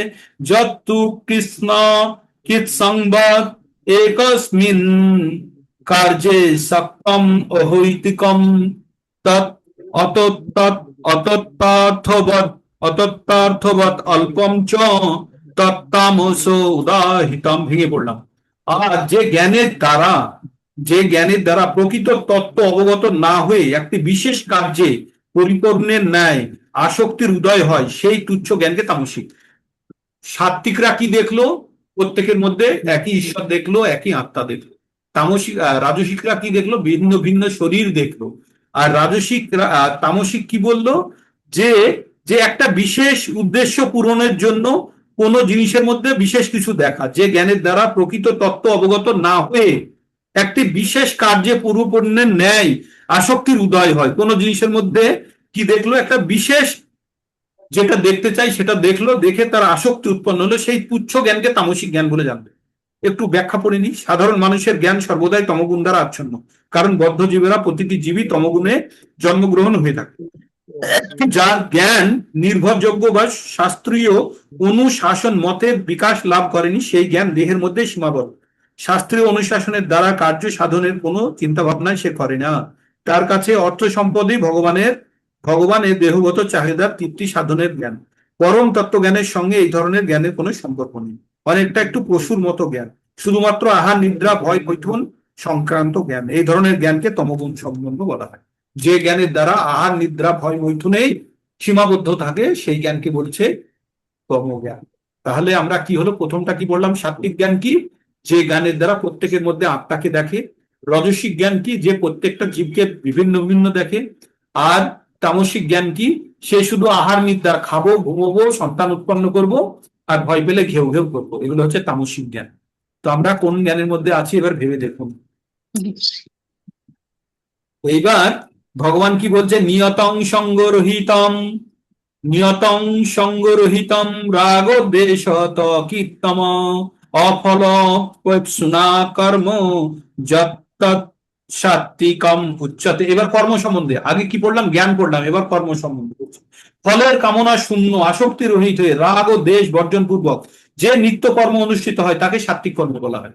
যে কর্মে ফলের আশা না করে কি করে? আসক্তি রহিত হয়ে দেশ এবং বর্জন পূর্বক যে নিত্যকর্ম, দেশ বর্জন পূর্বক মানে দেশ ত্যাগ করেছে, ঘৃণা ত্যাগ করে যে নিত্যকর্ম অনুষ্ঠিত করে, সে সাত্বিক কর্ম বলা হয়। আর যত্তু কর্মে সুনা কর্ম সাহংকারেণ বা পুনঃ ক্রিয়তে বহুলায়াসং যদ্রাজসমুদাহৃতম। কিন্তু ফলের আকাঙ্ক্ষা যুক্ত, অহংকার যুক্ত হয়ে বহু কষ্টসাধ্য করে যে কর্মের অনুষ্ঠান করা হয় তাকে রাজসিক। যে কর্মের ফল আশা করে অহংকার যুক্ত হয়ে যে কষ্টসাধ্য বহু কষ্ট করে যে কাজ করে এটিকে রাজসিক বলা হয়। এবার তামসিক কাজ শুনুন। তামসিক শোনো, অনুবন্ধং ক্ষয়ং হিংসা মনপেক্ষা চ পৌরুষম মদাহার ভক্তে কর্ম যত্তৎ তামস উচ্যতে। ভবিষ্যতের বন্ধন, ধর্ম, জ্ঞানাদির ক্ষয়, হিংসা, নিজ সামস্ত্যের পরিণতির কথা বিবেচনা না করে মোহবশত যে কর্ম অনুষ্ঠিত হয় তাকে তামসিক কর্ম বলে। কাদের কথা? ভবিষ্যতের বন্ধন, মানে কি হবে ভবিষ্যতের কথা ভাবা চিন্তার দরকার নেই। ধর্ম, কি করা উচিত কি করা উচিত নয়। জ্ঞানাদির ক্ষয়, জ্ঞান হ্রাস হবে না নাশ হবে। হিংসা, অন্যকে হত্যা করা বা হত্যা করা ইচ্ছা করা, নিয়ে সামর্থ্যের পরিণতির কথা বিবেচনা না করে মোহবশত যে সমস্ত কর্ম করা হয় তাকে বলা হয় তামসিক কর্ম। এবার আমরা এবার কি পড়বো? এবার কর্তা সম্বন্ধে পড়বো আমরা। তিনটে কর্তা, তাহলে আমরা কি পড়লাম? জ্ঞান পড়লাম, কর্ম পড়লাম, এবার কর্তা পড়বো। মুক্ত সংগহন, মুক্ত সংগহন অহংবাদী ধৃত্যুৎসাহ সমন্বিতঃ সিদ্ধ সিদ্ধ নির্বিকার কর্তা সাত্বিক উচ্যতে। সমস্ত জড় আসক্তি থেকে শূন্য, অহংকার শূন্য, ধৃতি এবং উৎসাহ সমন্বিত, সিদ্ধি এবং অসিদ্ধিতে নির্বিকার, এইরূপ কর্তাকে সাত্বিক কর্তা বলা হয়। কাকে বলা হয় সাত্বিক কর্তা? যারা অহংকার শূন্য, আসক্তি থেকে মুক্ত, ধৃতি এবং উৎসাহ সমন্বিত, সিদ্ধি অসিদ্ধিতে নির্বিকার, এরকম কর্তাকে বলা হয় সাত্বিক। তাহলে আমরা কি কি পড়ছি? আমরা পড়ছি জ্ঞান পড়লাম, আমরা পড়লাম কর্ম পড়লাম, এবার কর্তা পড়ছি, আরো তিনটে পড়বো এরপরে। তো কি বলা হলো? এটিকে বলা হলো সাত্বিক কর্তা। এবার রাজসিক কর্তা কি?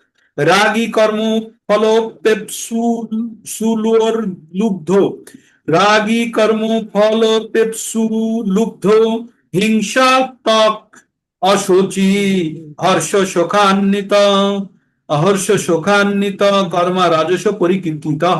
বললেন যে কর্মাসক্ত, কর্মফলে আকাঙ্ক্ষী, লোভী, হিংসাপরায়ণ, অসুচি, হর্ষ ও শোকযুক্ত যে কর্তা সে রাজসিক কর্তা বলে কথিত। যারা ফলের আশা করে, দুঃখ কষ্ট জ্বালা যন্ত্রণা সব সহ্য করে, হিংসাপরায়ণ অসুচি কর্ম সব করে, সেগুলো হচ্ছে রাজসিক কর্ম। আর তামসিক কর্ম অযুক্ত, প্রাকৃত, স্তব্ধ, শঠ, নৈষ্কৃতি, কলস, বিষাদী, দীর্ঘ, সূত্রী চ কর্তা তামসী উচ্যতে। শাস্ত্র বিরুদ্ধ, অনুচিত, অনুচিত কার্য প্রিয়, জড় চেষ্টা যুক্ত, অনম্র, সৎ, অন্যের অবমাননাকারী, অলস, বিষাদযুক্ত, দীর্ঘসূত্রী, সে কর্তা তামসিক কর্তা বলা হয়। যত খারাপ গুণগুলো আছে সবগুলো মিলে তামসিক কর্তা। তারপরে বলছে এবার বুদ্ধি সম্বন্ধে বলবো। বুদ্ধি, বুদ্ধি আর ধৃতি, বুদ্ধির ধৃতি সম্বন্ধে বলবো। ধৃতি মানে ধৈর্য। বুদ্ধ বুদ্ধে ভেদং ধৃতশ্চৈব গুণত ত্রিবিধং শুনো প্রচ্যমানম মানম শেষান পৃথকেত্তেনা ধনঞ্জয়। হে ধনঞ্জয়, প্রকৃতির তিনটে জড়গুণ অনুসারে, প্রকৃতির তিনটে জড়গুণ অনুসারে বুদ্ধি ও ধৃতির যে ত্রিবিধ ভেদ আছে আমি তা বিস্তার ভাবে বলছি, তুমি শ্রবণ করো। বুদ্ধি এবং ধৃতি, তাহলে আমরা কি কি পড়লাম এক্ষুনি? আমরা পড়লাম কর্তা, কর্ম এবং জ্ঞান পড়ে ফেলেছি। এবার পড়বো বুদ্ধি এবং ধৃতি। ধৃতি মানে ধৈর্য। প্রবৃত্তিং চ নিবৃত্তিং চ কার্য অকার্য ভয়াভয়ে বন্ধং মোক্ষং চ যো ব্যক্তি বুদ্ধি সার্থ সাত্বিকী। তাহলে সাত্বিক গুণের কি বুদ্ধি? যে প্রবৃত্তি মানে ভালো জিনিসের প্রতি আকৃষ্ট হওয়া, নিবৃত্তি মানে খারাপ জিনিস থেকে দূরে আসা, কার্য অকার্য যেটা করা উচিত বা না করা উচিত, ভয় এবং অভয়, এবং বন্ধন এবং মুক্তি, এই সমস্ত পার্থক্য যে জানে তার বুদ্ধিকে সাত্বিক বুদ্ধি। যাদের বুদ্ধি আছে যে কি করা উচিত কি করা উচিত না, প্রবৃত্তি নিবৃত্তি, কার্য অকার্য, ভয় এবং অভয়, বন্ধন এবং মুক্তি, এই সকলের পার্থক্য যারা জানে তারা হচ্ছে সাত্বিক বুদ্ধিমান, সাত্বিক বুদ্ধি। জয়া ধর্ম অধর্মং চ কার্য কার্য চ কার্যমেব চ যথা যাবৎ যথা তাবৎ প্রজানাতি বুদ্ধি চ পার্থ রাজসী। রাজসী বুদ্ধি যে বুদ্ধির দ্বারা ধর্ম অধর্ম, কার্য অকার্য আদির পার্থক্য সম্যক রূপে জানতে পারে না, সেটা। তার মানে যারা স্পষ্ট ভাবে জানে সেটা হচ্ছে সাত্বিকী বুদ্ধি, আর যারা স্পষ্ট ভাবে জানে না তাদের হচ্ছে রাজসিক বুদ্ধি। আর তামসিক বুদ্ধিকে যে উল্টো বুঝে, ধর্মকে অধর্ম জানে আর অসত্যকে অসত্য জানে। অধর্মং ধর্মমিতি যা মান্যতে তমসাবৃত সর্বাত্থান বিপরীতাংশ বুদ্ধি সা পার্থ তামসী। বললেন যে হে পার্থ, যে বুদ্ধিকে অধর্মকে ধর্ম এবং সমস্ত বস্তুকে বিপরীত বলে মনে করে তারা তামসী। তারা মানে উল্টো জিনিস, ধর্মকে অধর্ম ভাবে, ধর্মকে অধর্মকে ধর্ম। এই হলো আমাদের তাহলে বুদ্ধি হয়ে গেল। এবার ধৃতি সম্বন্ধে পড়বো। ধৃত্তা জয় ধারয়তে মন প্রাণেন্দ্রিয় ক্রিয়া যোগে না ব্যবিচারিণ ধৃতি সা পাশা ধৃতি সা পার্থ সাত্বিকী। কি বললো? অব্যভিচারিণী মানে আমাদের ধৈর্য এদিক ওদিকে না ভটকিয়ে একই বিন্দুতে যখন আমরা মনকে স্থির করেছি অভ্যাস দ্বারা, ইন্দ্রিয় ক্রিয়াকলাপকে ধারণ করে, তাকে বলছে সাত্বিকী ধৈর্য। জয়া তু ধর্ম কামার্থান ধৃতা ধারয়তে অর্জুন প্রসঙ্গে ন ফলাকাঙ্ক্ষী ধৃতি সা পার্থ রাজসী। রাজসী ধৃতি কি বলছে? যে যে ফলের আকাঙ্ক্ষা সঙ্গে যুক্ত ধর্ম অর্থ কামকে ধারণ করে সে হচ্ছে রাজসী। ফলের আশা করে যে কোনো কাজ করলে সেগুলো রাজসীর মধ্যে পড়ে যাবে, যে কোনো জিনিসটাই। আর ফলের আশা আকাঙ্ক্ষা রহিত হলে সাত্বিকীতে পড়বে। ধর্ম অর্থ কামকে ধারণ করে সে ধৃতি রাজসী। জয়া স্বপ্নং ভয়ং শোকং বিষাদং মদমেব চ না বিমুচ্যতি দুর্মেধা ধৃতি সা পার্থ তামসী। হে পার্থ, যে ধৃতি স্বপ্ন ভয় শোক বিবাদ মদ আদিকে ত্যাগ করে না, মদ মানে পান করে না, মদ মানে হচ্ছে আমাদের এই অহংকার, মদ আদিকে ত্যাগ করে না সে বুদ্ধিহীনা ধৃতি তামসী। এবার সুখ, তিন প্রকারের সুখ সম্বন্ধে পড়বো। সুখ তিদানিং ত্রিবিধ শুনো মে ভরতর্ষভ অভ্যাসাদ রমতে যত্র দুঃখাত্মং চ নিগচ্ছতি। বলেন হে ভারত শ্রেষ্ঠ, এখন তুমি আমার কাছে ত্রিবিধ সুখের বিষয়ে শ্রবণ করো, যার মাধ্যমে বদ্ধ জীব রমণ করে এবং যার দ্বারা কখনো সমস্ত দুঃখের অবসান হয়ে থাকে। তার মানে সাত্বিক যারা সুখ, সেই সাত্বিক সুখ সম্বন্ধে বলবে। তুমি আমার কাছে ত্রিবিধ সুখের বিষয়ে শ্রবণ করো। এবার এটি খুব গুরুত্বপূর্ণ, আপনারা একটু মন দিয়ে শ্রবণ করুন। সুখ, যে সুখ প্রথমে কষ্ট হয় এবং পরে আনন্দ দেয় সেটা হচ্ছে সাত্বিক সুখ। যেটা প্রথমে আনন্দ দেয়, প্রথমে কষ্ট এবং পরে আনন্দ দেয়। এই বাচ্চারা পড়াশোনা যখন করে তখন কষ্ট হয় কিন্তু পরে দীর্ঘস্থায়ী ফল লাভ করে, তাই না? শ্রেয়ের জন্য যারা দৌড়য় সেটি হচ্ছে বুদ্ধিমান সুখ, এটি হচ্ছে সাত্বিক সুখ। আর যেটা তৎক্ষণিক আনন্দ দেয় সেটা হচ্ছে রাজসিক সুখ। যেটা প্রথমে আনন্দ পরে বিস্ময়, প্রথমে আনন্দ দেয় পরে বিস্ময়, সেটি হচ্ছে রাজসিক সুখ। আর তামসিক কখনো প্রথমেও দুঃখময় পরেও দুঃখময়, সেটা হচ্ছে তামসিক। তার মানে রাজসিক, তার মানে সাত্বিক হলো যেটা প্রথমে কষ্টকর পরে আনন্দদায়ক, আর রাজসিক হলো প্রথমে আনন্দদায়ক পরে কষ্টকর, আর তামসিক হচ্ছে প্রথমেও কষ্টকর পরেও কষ্টকর। ঠিক বোঝা গেল? তিনটে শ্লোক এবার ফটাফট পড়ে দেবো।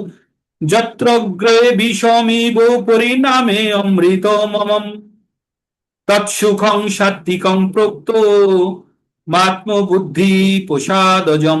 কি বললো? যে সুখ প্রথমে বিষের মতো এবং পরিণামে অমৃত শূন্য, পরিণামে মানে পরে আত্মা সম্বন্ধীয় বুদ্ধির নির্মলতা থেকে জাত, সেই সুখকে সাত্বিক সুখ বলে কথিত আছে।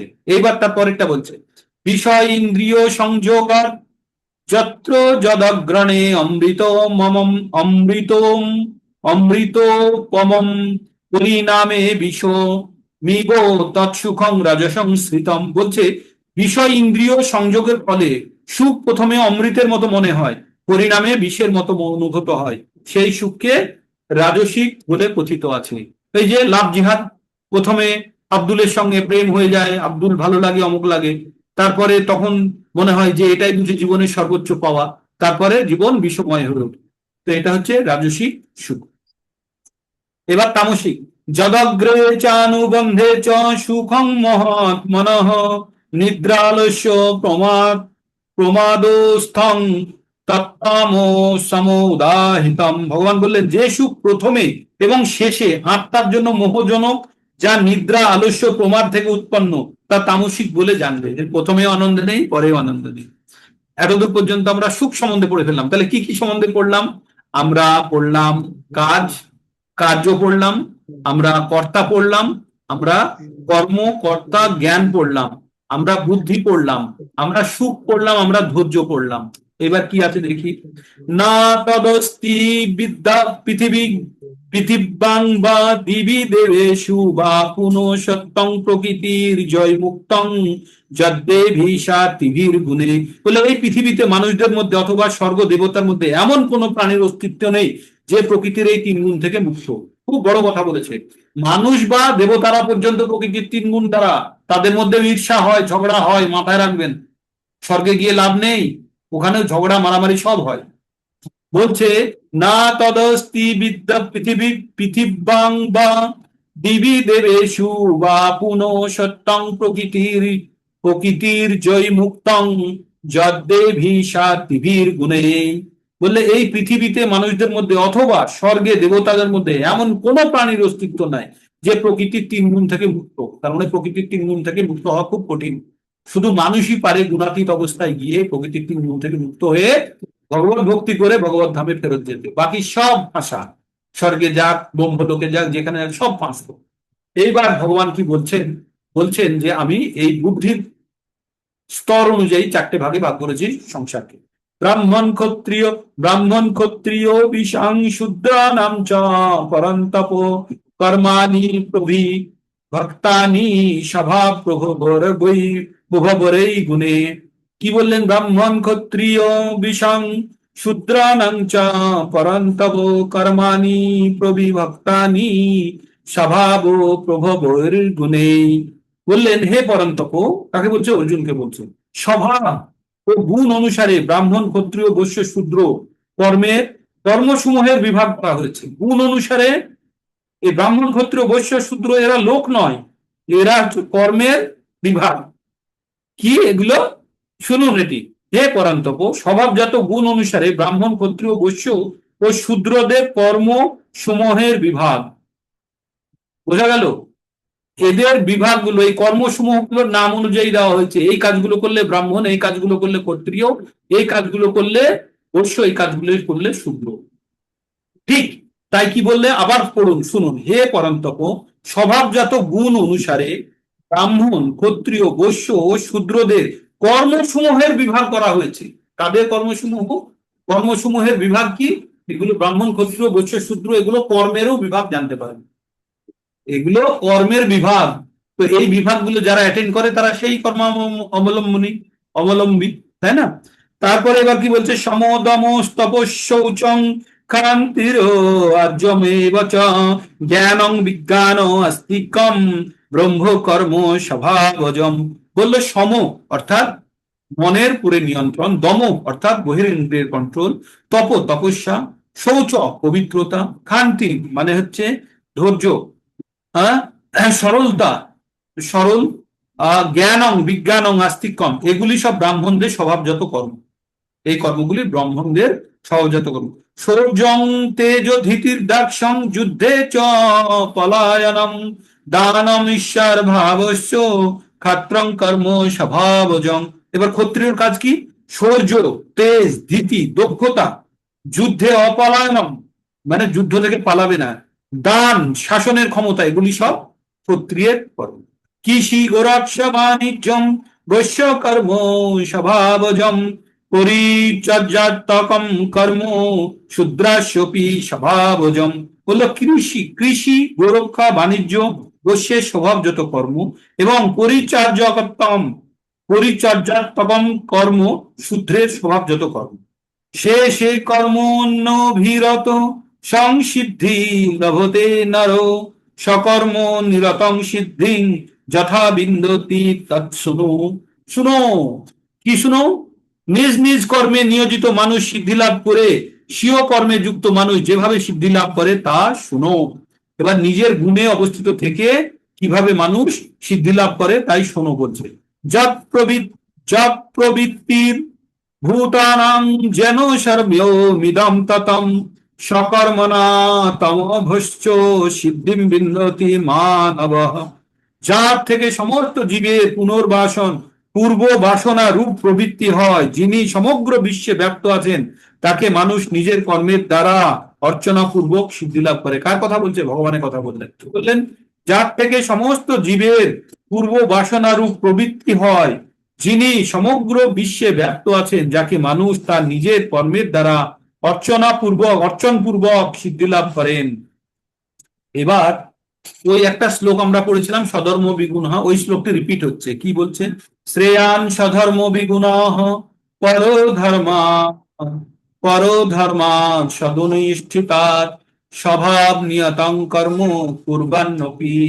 কুর্বান্নপ্রতি কিল্লিশাম। বলছে শ্রেয়ান স্বধর্ম বিগুণঃ পরধর্মাৎ সদনুষ্ঠিতাৎ স্বধর্ম স্বভাব নিয়তং কর্ম কুর্বান্নপ্লতি কিল্লিশাম। ভগবান বললেন যে উত্তম রূপে অনুষ্ঠিত পরধর্ম অপেক্ষা স্বধর্ম অসম্যক রূপে অনুষ্ঠিত হলেও শ্রেষ্ঠকর। মানে অন্যের ধর্ম ভালোভাবে হচ্ছে দেখে উত্তেজিত বিরক্তি বা অন্য কিছু হয়ে লাভ নেই, নিজের কাজটি ত্রুটিপূর্ণ হলেও করা অনেক ভালো। মানুষ স্বভাববিহিত কর্ম করে কোনো পাপে লিপ্ত হয় না। যখন আমরা স্বভাববিহিত কাজ করি তখন কোনো পাপে লিপ্ত হয় না। উদাহরণ দিয়ে বলেছিলাম একজন সৈনিক এবং একটি ডাক্তার। সৈনিক খুব ভালো যুদ্ধ করতে পারে, তার বন্ধু ডাক্তার সেও ভালো অপারেশন করতে পারে। সৈনিক বলল যে এই তোর আজকে অপারেশনটা আমাকে করতে দে, তো আমি অপারেশনটা করতে পারি কিনা দেখি। সে অপারেশন করতে গেলে কি হবে? সে পেশেন্টকে মেরে ফেলবে, তাই না? সৈনিক পারবেই না। আর যদি ডাক্তার বন্ধু যদি যুদ্ধ করতে যায় তাহলে ও গুলি খেয়ে মরে যাবে। তাহলে কি হলো? তার ফল কি হলো? ফল বলছে যে যে তার ফল হবে একদম, তার ফল হবে কি? যে স্বধর্ম যদি খারাপ হয়, অন্যের ধর্মে লিপ্ত হওয়ার কোনো দরকার নেই। কিন্তু ডাক্তারই যদি অপারেশন করতে গিয়ে যদি মারা যায় তাহলে ডাক্তারের কোনো পাপ হবে না। বা ওই সৈনিক যদি যুদ্ধ গিয়ে অন্য কাউকে মেরে ফেলে তাতে তার কোনো পাপ হবে না। কিন্তু যদি এই দিকে এসে অপারেশন করতে গিয়ে কাউকে মেরে ফেলে তাহলে কিন্তু সে ফেসে গেল, তাই না? তাই বলছে নিজের কাজ, নিজের যেটা ধর্ম সেটাকে ঠিকভাবে পালন করো। অন্যের ধর্ম তুমি যতই ভালোভাবে করতে যাও তাতে তোমার পাপ জড়িয়ে থাকতেই পারে। এবার বলছে সহজং কর্ম কন্তেও সদোষমপি না তজেৎ সর্বরম্ভাহি দোষেনা ধূম্রেনা গিরিরাবৃতাঃ। বললেন ভগবান সহজং কর্ম কন্তেও সদোষমপি না তজেৎ। নিজের কর্মের মধ্যে যদি সামান্য দোষও থাকে তাহলে সেটি ত্যাগ করা উচিত নয়। আগুনের মধ্যে ধোঁয়া থাকে, তাই বলে কি আগুনকে ত্যাগ করা হয় না? তেমনই সমস্ত কর্ম দোষ দ্বারা ছোট মোটো আবৃত থাকে, তা নিয়ে অত কি করা উচিত নয়। অশক্ত বুদ্ধি সর্বত্র জিতাত্মা বিগত স্পৃহ নষ্কর্মম সিদ্ধিম পরমাম সন্ন্যাসেনাধিগচ্ছতি। এবার বললেন জড় বিষয়ে আসক্তি শূন্য হয়ে, এবার বুদ্ধিযোগের কথা চলছে। জড় বিষয়ে আসক্তি শূন্য হয়ে বুদ্ধি সমন্বিত সংযত চিত্ত ভোগ ও স্পৃহা শূন্য ব্যক্তি স্বরূপত কর্ম ত্যাগ পূর্বক নৈষ্কর্ম রূপে সিদ্ধি লাভ করেন। এগুলো বুদ্ধিযোগের কথা। সিদ্ধিং প্রাপ্ত যথা ব্রহ্ম তথাপ্নোতি নিবোধ মে সমাসন্নৈব কন্তেয় নিষ্ঠা জ্ঞানস্য যা পরা। বললেন হে কুন্তীয়, নৈষ্কর্ম সিদ্ধি লাভ করে জীব যেভাবে জ্ঞানের পরা নিষ্ঠারূপ ব্রহ্মকে প্রাপ্ত হয় তা আমার কাছে সংক্ষেপে শুনুন। এবার বলছে কিভাবে ব্রহ্ম ব্রহ্ম ব্রহ্মকে পায়, কিভাবে নিষ্ঠারূপ বুদ্ধিযোগের দ্বারা। বুদ্ধা বিশুদ্ধয়া যুক্ত ধৃত্তাত্মনাং নিম্ন শব্দাদীনো বিষয়াসক্তা রাগোদ্দেশ বুধস্য চ বিবিক্ত দেশি লাঘাসি যৎবাক্কায় মানস ধ্যান যোগ পরনিত্যং বৈরাগ্যং সমপাশ্রিতাঃ অহংকারং বলং দর্পং কাম ক্রোধ পরিগ্রহং বিমুচ্য নির্মম শান্ত ব্রহ্ম ভূয়ায় কল্পতে। বলে বিশুদ্ধ বুদ্ধিযুক্ত হয়ে মনকে ধৃতির দ্বারা নিয়ন্ত্রণ করে শব্দ আদি ইন্দ্রিয়ের বিষয়সমূহ পরিত্যাগ করে রাগ দেশ বর্জন করে নির্জন স্থানে বাস করে অল্প আহার করে দেহ মন বাক সংযত করে সর্বদা ধ্যান যোগে যুক্ত হয়ে বৈরাগ্য আশ্রয়পূর্বক অহংকার বল দর্প কাম ক্রোধ ত্যাগ করে সম্পূর্ণরূপে মুক্ত হয়ে মমত্ব বোধ শূন্য শান্ত পুরুষ ব্রহ্ম অনুভব করতে সমর্থ হন। এইবার ব্রহ্মভূতের সংজ্ঞা দিচ্ছে। ব্রহ্মভূত প্রসন্নাত্মা না শোচতি না কাঙ্ক্ষতি সম সর্বেষু ভূতেষু মদ্ভক্তি লভতি পরাম। ব্রহ্মভূত প্রাপ্ত যারা 3 গুণের ঊর্ধ্বে উঠে গেছে, ব্রহ্মভূত প্রাপ্ত প্রসন্ন চিত্ত ব্যক্তি কোনো কিছুর জন্য শোক করেন না বা কোনো কিছুর আকাঙ্ক্ষা করেন না, সমস্ত প্রাণীদের প্রতি তিনি সমদর্শী হয়ে আমার পরাভক্তি লাভ করেন। কার? ভগবানের পরম ভক্তি লাভ করেন। কারা? ব্রহ্মভূত অবস্থায়। এইবার কারা ভগবানকে জানতে পারে না? কারা ভগবানকে জানতে পারে না? শুনুন, ভগবানকে কারা? ভক্তা মামভিজানতি যাবান যস্মামি তত্ততঃ ততমাং তত্ত্বতে জ্ঞাতা বিশতে তদন্তরম। ভগবান বললেন ভক্তা মামভিজানতি, শুধু ভক্তরাই আমাকে জানতে পারে। যাবান যস্মামি তত্ত্বতঃ যত মাং তত্ত্বত জ্ঞাতা বিশতে তদন্তরম। ভক্তির দ্বারাই, ভক্তির দ্বারাই কেবল ভগবানকে প্রাপ্ত করা যেতে পারে। বলছে ভক্তির দ্বারাই কেবল যথার্থ রূপে কেউ সর্বত আমাকে পরমেশ্বর ভগবান রূপে জানতে পারেন। এই প্রকার ভক্তির দ্বারা আমাকে সত্যত জেনে তিনি আমার ধামে প্রবেশ করতে পারেন। তার মানে ভগবানকে যদি প্রকৃত রূপে কেউ জেনে যায়, তাহলে সে ভগবানের ধামে প্রবেশ করতে পারে। 4.9 আমরা পড়েছি, জন্ম কর্ম চ মে দিব্যম এবং যোগেতি তত্ত্বতঃ তত্ত্বাদেহং পুনর্জন্ম নৈতি মামেতি সহর্জনা। হে অর্জুন, যে আমার জন্ম এবং কর্ম সম্বন্ধে প্রকৃত দিব্য জ্ঞান অর্জন করেছে, সে দেহ ত্যাগ করার পরে পুনরায় এই ধরাধামে জন্মগ্রহণ করে না। তাই এখানে বললেন ভক্তা মাম অভিজানতি যাবান যস্মামি তত্ত্বত ততমাং তত্ত্বতে জ্ঞাতা বিশতে তদন্তরম। বললে এই প্রকার ভক্তির দ্বারা আমাদের তত্ত্বত জেনে তিনি আমার ধামে প্রবেশ করতে পারেন। এইবার আমরা একটু ভিন্ন জায়গায় প্রবেশ করব। এবার অর্জুনকে ভগবান বললেন চেতসা সর্বকর্মাণি ময়ি সন্ন্যাস্য মৎপরাঃ বুদ্ধি যোগম উপাশ্রিত মচ্চিত্ত সতত ভব। তুমি বুদ্ধির দ্বারা সমস্ত কাজকর্ম আমাকে অর্পণ করে মৎপরায়ণ হয়ে ভগবত ভক্তির আশ্রয় পূর্বক তুমি সর্বদাই মচ্চিত্তগত হও। মচ্চিত্ত সর্ব দুর্গানি মৎপ্রসাদাৎ রস্যতি অথোচ্চেত অহংকারান্ন শোষসি বিনক্ষসি।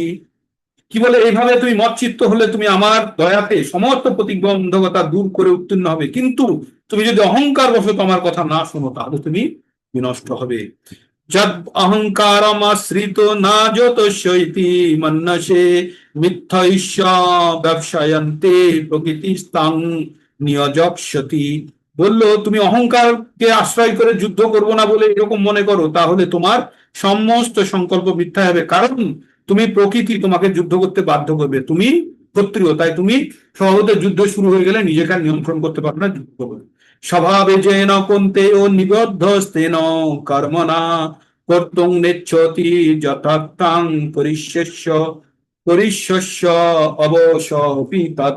বলছে হে কুন্তী, ও মোহবশত তুমি এখন যুদ্ধ করতে ইচ্ছা করছো না, কিন্তু তোমার নিজের স্বভাবগত কর্মের বশবর্তী হয়ে তুমি অবৈধভাবে তুমি যুদ্ধ করতে বাধ্য হবে। এইবার আপনাদের খুব জ্ঞানের কথা বলবো। নেক্সট 10 মিনিটস এইটুকু ধৈর্য ধরুন, হয়ে গেছে জাস্ট 10 মিনিটস। হ্যাঁ, খুব সুন্দর জায়গাতে এসে চলে এসেছি। ভগবদ গীতা এবার কনক্লুড হচ্ছে। ভগবদ গীতাকে আমরা এবার একটা জায়গাতে আমরা বাঁধছি। হ্যাঁ, এই এতক্ষণ পর্যন্ত এই যে 18 দিন ধরে ভগবদ গীতা শুনছেন, তার ফল এবার শুনুন।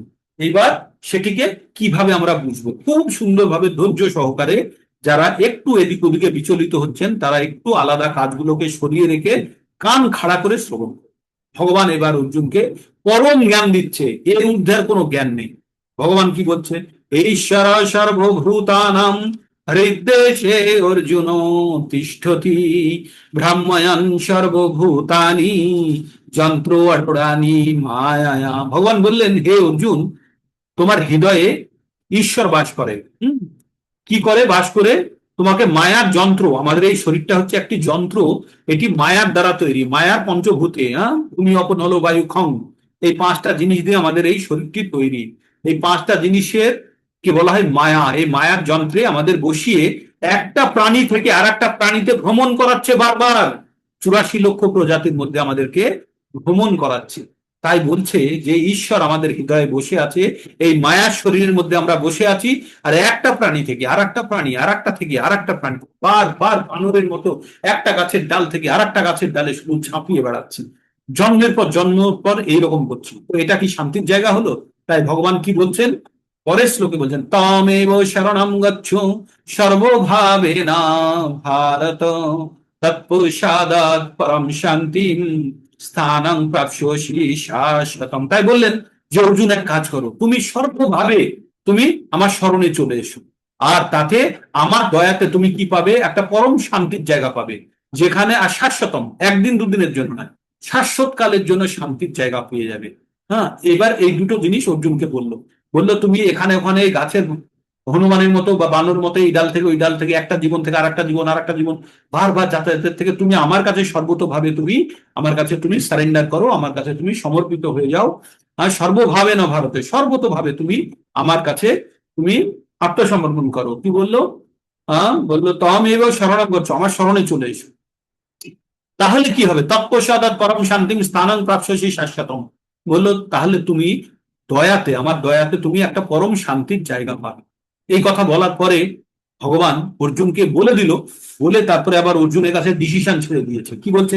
ইতিতে জ্ঞানমখ্যাতম গুহ্যাৎ গুহ্য তরম ময়া বিমিশ্বইদাতশেষণা যথা ইচ্ছোসি তথা কুরু। ভগবান বললেন তোমাকে আমি গোপন থেকে গোপন জ্ঞান দিয়ে দিয়েছি। কি গোপন জ্ঞান? এই বারে বারে এই মায়ার শরীরে বসে এই একটা গাছ থেকে আর একটা গাছ, এই বিভিন্ন প্রাণীতে ভ্রমণ করার থেকে তুমি তার স্মরণে যাও, গিয়ে ঝামেলা চুকিয়ে দাও। এটি সব থেকে গোপন জ্ঞান ভগবদ গীতার। বলছে এই জ্ঞান দেওয়ার পরে বললো ইতিতে জ্ঞানম অখ্যাতম, মানে আমি তোমাকে বললাম এই গভীর জ্ঞানের কথা বললাম, গুহ্যাৎ গুহ্যতর, এর থেকে গোপনতর জ্ঞানের কথা বললাম, তুমি শুনে তুমি বিশ্লেষণ করো, করে যেটা ডিসিশন নিতে হয় তুমি নাও। অর্জুনকে বললো তুমি বিশ্লেষণ করো, করে যেটা তোমার ভালো লাগে তুমি সেটা করো, আমি তোমাকে জ্ঞানের কথা বলে দিলাম। এবার অর্জুন চুপ করে আছে, অর্জুন কিছু বুঝতে পারছে না। তখন ভগবান অর্জুনকে ভগবান হিসাবে জ্ঞান দিলেন। অর্জুন চুপ করে আছে, এবার ভগবান অর্জুনের বন্ধু হয়ে গেলেন, বন্ধু হিসাবে বলছেন। দেখছি অর্জুন কিছু বলছে না, চুপ করে আছে, কি ডিসিশন নেবে বুঝতে পারছে না। তখন ভগবান এবার সাহায্য করছে অর্জুনকে, কি বলে? বন্ধু হিসাবে, ভগবান হিসাবে না। সর্বগুহ্যতমম ভূয় শুনো মে পরমাম বচ। সব থেকে গোপন জ্ঞানের কথা তোমাকে আবার বলছি, শোনো। ইষ্টসি মে দৃঢ়মিতি তথা বক্ষ্যামি তে হিতম। তুমি আমার পরম বন্ধু, তুমি আমার পরম সখা, তোমার হিতের জন্য এই কথাটি বলছি। কি কথাটি বললেন? মন্মনা ভবমদ ভক্ত মদ্দাজি মাম নমস্কুরু মামেব ঈশোষি সত্যম তে পতি জানে প্রিয়সি মে। বললো আমি তোমাকে প্রতিজ্ঞা করছি, তুমি আমার অত্যন্ত প্রিয় সখা, তাই তোমার কাছে আমি প্রতিজ্ঞা করছি, তুমি আমাকে মন নিবেশ করো, আমার ভক্ত হও, আমাকে নমস্কার করো, আমার পুজো করো, তুমি যে আমার কাছে আসবে তাতে কোনো সন্দেহ নেই, আমি তোমার কাছে প্রতিজ্ঞা করছি, কারণ তুমি আমার অতি প্রিয় সখা। বোঝা গেল? ভগবান প্রতিজ্ঞা করে দিল কি এই চারটে কাজ করলে ভগবানের কাছে যাওয়া যাবে। কি করতে হবে? ভগবানের মন লাগাতে হবে, ভগবানের পুজো করতে হবে, ভগবানকে নমস্কার করতে হবে, আর কি করতে হবে? ভগবানের পুজো নমস্কার আর ভগবানের ভক্ত হতে হবে, তাহলে ভগবানের কাছে যাওয়া যাবে। ঠিক এটা বলার পরে ভগবান সেই কালজয়ী শ্লোকটি বললেন, কি? সর্বধর্মান পরিত্যাজ্য মামেকাম শরণং ব্রজ অহম ত্বাং সর্ব পাপেভ্যো মোক্ষয়িষ্যামি মা শুচো। বলছে সর্বপ্রকার ধর্ম পরিত্যাগ করে তুমি আমার শরণাগত হও। সর্বপ্রকার ধর্ম পরিত্যাগ মানে সব ধরনের তুমি যত দায়িত্ব প্রাপ্ত আছো সব ছাড়ো, এবার অনেক হয়েছে, enough is enough, come down to me and surrender to me. তুমি আমার শরণাগতি লাভ করো, তোমাকে আমি সমস্ত পাপ থেকে আমি উদ্ধার করবো, আর তুমি এ নিয়ে শোক করো না। এটা হচ্ছে এই শ্লোকটি মুখস্থ করতে হবে আপনাদেরকে। তারপরে ভগবান এবার বলছে এই পরম জ্ঞান আবার যাকে যাকে তুমি দিয়ে ফেলো না অর্জুন, তাই বলছে ইদম তে না তো উপস্কায় না ভক্তায় কদাচন না চ শুশ্রবে বাচ্চং না চ মাঞ্জভি শ্রুয়তে। অর্জুন এই চার ধরনের লোককে এই কথাগুলো বলবে না। তারা তারা চার ধরনের লোক। এক হচ্ছে অভক্ত, যারা ভক্তি করে না। দুই, যারা শুনতে চায় না। তিন, যারা তপস্যা করতে পারে না। আর যারা চতুর্থ, যারা আমাকে ঈর্ষা করে। এই চার ধরনের ব্যক্তিকে কখনো তুমি জানো এই জ্ঞান দিও না। তাহলে কাকে দেবে? জয়ীদম পরমম গুহ্যম, এটার জন্য এই যে এই শ্লোকটি আপনাদের বলছিলাম না যে আপনি কি পাবেন, এবার শুনুন। জয়ীদম পরমম গুহ্যম মদ্ভক্তেষু অভিদাস্যতি ভক্তিময়ী পরম কীর্তা মামেব এষস্যি অসংশয়।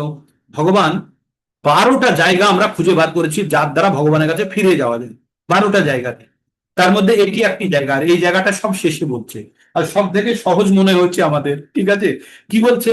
চৈদম পরমম গুহ্যম মদ্ভক্তেষু অভিলাষ্যতি, আমার এই পরম জ্ঞান যে আমার ভক্তদের মধ্যে বিতরণ করে, ভক্তিময়ী পরম কীর্তা, সে পরম ভক্তি লাভ করে, আর ভক্তির দ্বারা সে মানে বৈশস্য অসংশয়, সে আমার কাছে আসবে, তাতে কোনো সন্দেহ নেই। তাই ভগবান কি বললেন? এই পরম জ্ঞান যে আমার ভক্তদের মধ্যে বিতরণ করে, সে যে আমার কাছে আসবে তাতে কোনো সন্দেহ নেই বলেই তারপরে ভগবান আরো বলছে, তার ভক্তের গুণগান করছে, দেখুন। নাচো তস্মাদ মনুষ্যেষু কশ্চিন মে প্রিয় কীর্তম ভবিতা নাচ তস্মাদন্য প্রিয়তর ভুবি। বলছে ভগবান কি বললেন? যে এই পৃথিবীতে মানব কুলের মধ্যে তার থেকে অধিক প্রিয়কারী আমার কাছে আর কেউ নেই, না অন্য কেউ তার থেকে প্রিয়তর হবে, আর তার থেকে অন্য কেউ আমার কাছে মানে কেউ নেই, আর কেউ হবেও না। মানে সব থেকে প্রিয় ব্যক্তি কে হলো ভগবানের? তাহলে কে হলো বলুন, আপনারা আনমিউট করুন। ভগবানের সব থেকে প্রিয় ব্যক্তি কে তাহলে? মানবকুল। না, হলো না। অন্য কেউ বলুন, বলুন, ফটাফট বলুন, কি হলো? ভগবানের নাম যে প্রচার করবে, হ্যাঁ, ভগবান কি? ভগবানের নাম। ভগবানের এই পরম জ্ঞান যে তার ভক্তদের মধ্যে বিতরণ করবে, তার হ্যাঁ। থেকে আর পৃথিবীতে কেউ নেই। হুম। বুঝলেন তো? তাহলে ভগবানের প্রিয় হতে গেলে কি করতে হবে আপনাদেরকে? ভগবানের ভগবানের নাম ভক্তদের মধ্যে প্রচার করতে হবে। প্রচার। তাই আপনারা সবাই ঋণী হয়ে গেছেন এই ভগবত গীতার কথা শুনে। সবাই কি ঋণ হয়েছে আপনাদের? ভগবত ঋণ। এই ভগবত ঋণ শোধ হবে, আর একজনের কাছে এই জ্ঞান যখন পৌঁছে দেবেন তখন ভগবত ঋণ শোধ হবে। ঠিক তো? তারপরে ভগবান কি বললেন? ভগবান বললেন যারা এটাও করতে পারে না, যারা এই ভগবত জ্ঞান যারা প্রচার করতে পারে না, তাদের কি হবে? বলছে অধ্যস্যতে চ জয়িমম ধর্মং সংবাদবয় জ্ঞান যোগেন তেনাহমিষ্ট স্বামীতি মে মতি অধ্যস্যতে চ জয়িমম ধর্মং সংবাদমবয় ধর্মং সংবাদম অবায় জ্ঞান যোগেন তেনাহমিষ্ট স্বামীতি মে মতি। ভগবান বললেন যারা এই জ্ঞান প্রচার করতে পারে না তাদের কোনো অসুবিধা নেই, তারা যদি পড়তে পারে, তারা যদি পড়ে, যদি এই জ্ঞান অর্জন করে, অধ্যায়ের সাথে অধ্যয়ন করে এই জ্ঞান যদি কেউ এই পরম সংবাদ আমার আর অর্জুনের মধ্যে যে কথা হলো, এই সংবাদ কেউ যদি পড়ে, তাহলে সে জ্ঞান যোগের দ্বারা আমার পুজো করছে জানবো আমি। আমি কি জানবো? যে আমার পুজো হলো জ্ঞান যোগের দ্বারা। কে বললেন? ভগবান অর্জুনকে বললেন। তাহলে যারা এই প্রচার করতে পারলো না, তারা যদি পড়তেও পারে, পড়ে যদি এই জ্ঞান আরোহণ করে আর ভগবান সম্বন্ধে প্রকৃত জ্ঞান পায়, তাহলেও ভগবানের পুজো করছে। ঠিক। এবার মনে করেন কেউ পড়তেও পারছে না, তার কি হবে? ভগবান বলছেন শ্রদ্ধাবানন আসুর শ্রদ্ধাবানন সুয়শ্চ সুনোদপি যো নর সোপি মুক্ত শুভ লোকান প্রাপ্নুয়াৎ পুণ্য কর্ম নাম। বললেন যে যারা যারা প্রচার করতে পারে না, যারা ভগবত কথা অন্যের কাছে পৌঁছে দিতে পারে না, যারা পুস্তক বিতরণ করতে পারে না, যারা ভক্ত ধরে আনতে পারে না, তারা বাড়িতে বসে পড়ুক, পড়ে জ্ঞান লাভ করে ভগবত ভক্তি করুক, আবার পরে প্রচার করুক। যদি তাও না করতে পারে, তাহলে শুনুক, শ্রদ্ধার সঙ্গে যদি কেউ এই ভগবত গীতা শুনে, শ্রদ্ধা দিয়ে, বুঝুক না বুঝুক, ইমেটেরিয়াল, না বুঝলেও হবে, কিন্তু শ্রদ্ধা সহকারে যদি কেউ শোনে, তাহলে সোপি মুক্তা শুভ লোকান, সেও পুণ্যবান ব্যক্তিদের মতো উচ্চ গ্রহলোক লাভ করে। সে মুক্ত হয়তো হয় না, সে সেই ধরনের মুক্ত মানে এই জড় জগৎ থেকে মুক্ত হয়, কিন্তু সে উচ্চ গ্রহলোক লাভ করে পুণ্যবান ব্যক্তিদের মতো। তাই বললো যে শ্রদ্ধাবান এবং অনুসূয় রহিত হয়ে, ঈর্ষা রহিত হয়ে গীতা শ্রবণ করে তিনিও পাপ মুক্ত হয়ে পুণ্য আত্মাদের শুভ লোক সমূহ লাভ করতে পারেন। তারাও স্বর্গ লাভ করতে পারেন, কিন্তু ধাম হবে কিনা গ্যারান্টি নেই। হ্যাঁ, এইবার অর্জুনকে ভগবান এবার লাস্টে জিজ্ঞেস করছে, কশ্চিৎ এতৎ শ্রুতম পার্থ তয়া ঐকাগ্রেণ চেতসা কশ্চিৎ জ্ঞান সম্মোহ পুনষ্টস্তে ধনঞ্জয়। কশ্চিৎ এতৎ শ্রুতম পার্থ তয়া ঐকাগ্রেণ চেতসা কশ্চিৎ জ্ঞান সম্মোহ পুনষ্টস্তে ধনঞ্জয়। হে অর্জুন, তুমি কি একাগ্র চিত্তে গীতা শ্রবণ করেছো? তোমার অজ্ঞানজনিত মোহ কি বিদূরিত হয়েছে? কাকে বলছে? অর্জুনকে বলছে। এই ভগবত গীতার জ্ঞান অর্জুনকে কতক্ষণ দিয়েছিল মনে আছে? 45 মিনিট থেকে 1 ঘন্টা, এই ডিউরেশনের মধ্যেই ভগবত গীতার কথা ছিল। আপনারা কতদিন ধরে শুনছেন? আজ 19তম দিন, আমরা 18 দিন 19 দিন শুনছি। 19 দিন শুনছেন। আপনাদের কি মোহ দূর হয়েছে কিছুটা হলেও? কিছুটা হলেও হ্যাঁ, কিছুটা হলেও হয়েছে। জীবনের মর্মার্থ বুঝেছেন? আমাদের জীবনের উদ্দেশ্য কি? আরো অন্যরা আনমিউট করুন, এই তো আপনাদেরকে জিজ্ঞেস করার সময় চলে এসছে। হ্যাঁ, কিছুটা হলেও বুঝেছেন? সমস্ত ভগবত গীতা আমরা পড়ে ফেলেছি। কিছুটা হলেও এই ভৌতিক জগৎ কি, আমাদের কি করা উচিত, আমরা কেন এই জগতে কষ্ট পাচ্ছি, সব প্রশ্নের উত্তর পেয়েছেন। তাই অর্জুনকে হে পার্থ ধনঞ্জয়, তুমি কি একাগ্র চিত্তে গীতা শ্রবণ করেছো কি? তোমার অজ্ঞানজনিত মোহ কি বিদূরিত হয়েছে? কারণ অর্জুন কি বলেছিল দুইয়ের সাথে? হ্যাঁ, বলেছিল কার্পণ্য দোষ উপহত স্বভাব পৃচ্ছামি তাম ধর্ম সম্মূঢ় চেতা যশ্রেয় সন্নিশ্রিতম ব্রূহি তন্মে শিষ্যস্তেহং সাদিমাম তাম প্রপন্নাম। অর্জুন বলেছিল, আমি কিং কর্তব্য বিমূঢ় হয়ে গেছি, আমি কোনটা ঠিক কোনটা ভুল বুঝতে পারছি না। আমি তোমার শরণাগতি লাভ করলাম, তুমি আমার গুরু হও, আমি তোমার শিষ্য হলাম, হয়ে তুমি আমার যেটা শ্রেয়, যেটা সেই জ্ঞান তুমি আমাকে প্রদান করো। অর্জুন সারেন্ডার করার সময় এই কথা বলেছিল 2-7 নম্বরে। তাই ভগবান উল্টে জিজ্ঞেস করলো, তুমি কি শুনেছো অর্জুন আমি কি বললাম? তুমি কি বুঝেছো? তোমার কি মোহ, তুমি আর কি দূর হয়েছে? তুমি তখন অর্জুন এবার বলছে, অর্জুন উবাচ নষ্ট মোহ স্মৃতির্লব্ধা তৎপ্রসাদান ময়াচ্যুত স্থিতোস্মি গত সন্দেহ করিষ্যে বচনং তব। এখানে গীতা শেষ। কি বললো অর্জুন? নষ্ট মোহ স্মৃতির্লব্ধা, আমার মোহ দূর হয়ে গেছে, আমি স্মৃতি ফিরে পেয়েছি। তৎপ্রসাদান ময়াচ্যুত, তোমার দয়াতে হে অচ্যুত। অচ্যুত মানে যে কখনো নিজের জায়গা থেকে কখনো পরিবর্তিত হয় না, স্থির থাকে। তাই বলছে হে অচ্যুত, তোমার দয়াতে আমি, আমার মোহ দূর হয়েছে, আমি স্মৃতি ফিরে পেয়েছি। স্থিতস্মি, আমি এখন স্থির আছি। গত সন্দেহ, আমার সমস্ত সন্দেহ দূর হয়েছে। করিষ্যে বচনং তব, এবারে আমি তোমার কথা শুনবো, তুমি যা বলবে তাই করবো। বলেনি অহম যুদ্ধম গচ্ছামি, আমি যুদ্ধ করতে যাব, বলেনি। কি বলেছে? করিষ্যে বচনং তব, আমি আপনার কথা শুনবো। এখন আমি আপনার ভক্ত হয়ে গেছি, আপনি যা বলবেন আমি আপনার অধীনে, আমি তাই শুনবো। এইবার সঞ্জয় কনক্লুড করছে, গীতা হয়ে গেল, সঞ্জয় এবার কনক্লুড করছে। ইত্তাহং বাসুদেবস্য, সঞ্জয় উবাচ ইত্তাহং বাসুদেবস্য পার্থস্য চ মহাত্মনা সংবাদমিমং সদ্ভূতং রমোহর্ষণম। বললেন যে, সঞ্জয় বললেন, এইভাবে কৃষ্ণ এবং অর্জুনের এই দুই মহাত্মার অদ্ভুত রোমাঞ্চকর আলোচনা আমি শ্রবণ করেছিলাম। ব্যাস প্রসাদাত ব্যাস প্রসাদাত সুতা তাবেন তদ গুহ্যমহম পরম যোগম যোগেশ্বরাৎ কৃষ্ণাৎ সাক্ষাৎ কথায়ত স্বয়ং। ব্যাস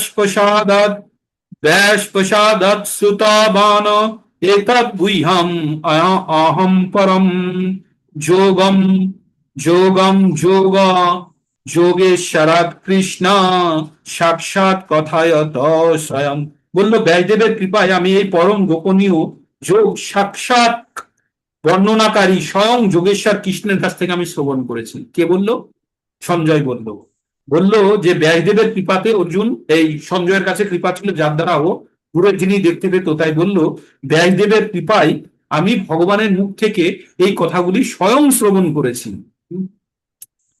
রাজন সংস্মৃত সংবাদিদম অদ্ভুতম কেশব অর্জুন পুণ্য হর্ষামি চ মুহুর্মুহু। বলছে, হে রাজন, আমি শ্রীকৃষ্ণ এবং অর্জুনের এই পুণ্যজনক অদ্ভুত সংবাদ স্মরণ করতে করতে আমি বারবার রোমাঞ্চিত হচ্ছি। এই কথাগুলো শুনেছি, এগুলো মনে করে আমি রোমাঞ্চিত হচ্ছি। তৎস সংস্মৃত রূপম অদ্ভুতম হরে বিস্ময়ে মে মহান রাজন হৃষ্যামি চ পুনঃ পুনঃ। অর্জুন মানে সঞ্জয় আর নিজেকে আটকে রাখতে পারছে না, বারবার ও নিজের আনন্দের কথা বলে ফেলছে। হে রাজন, শ্রীকৃষ্ণের সেই অদ্ভুত রূপ স্মরণ করতে করতে আমি অতিশয় বিস্ময়াভূত হচ্ছি এবং বারবার হর্ষিত হচ্ছি।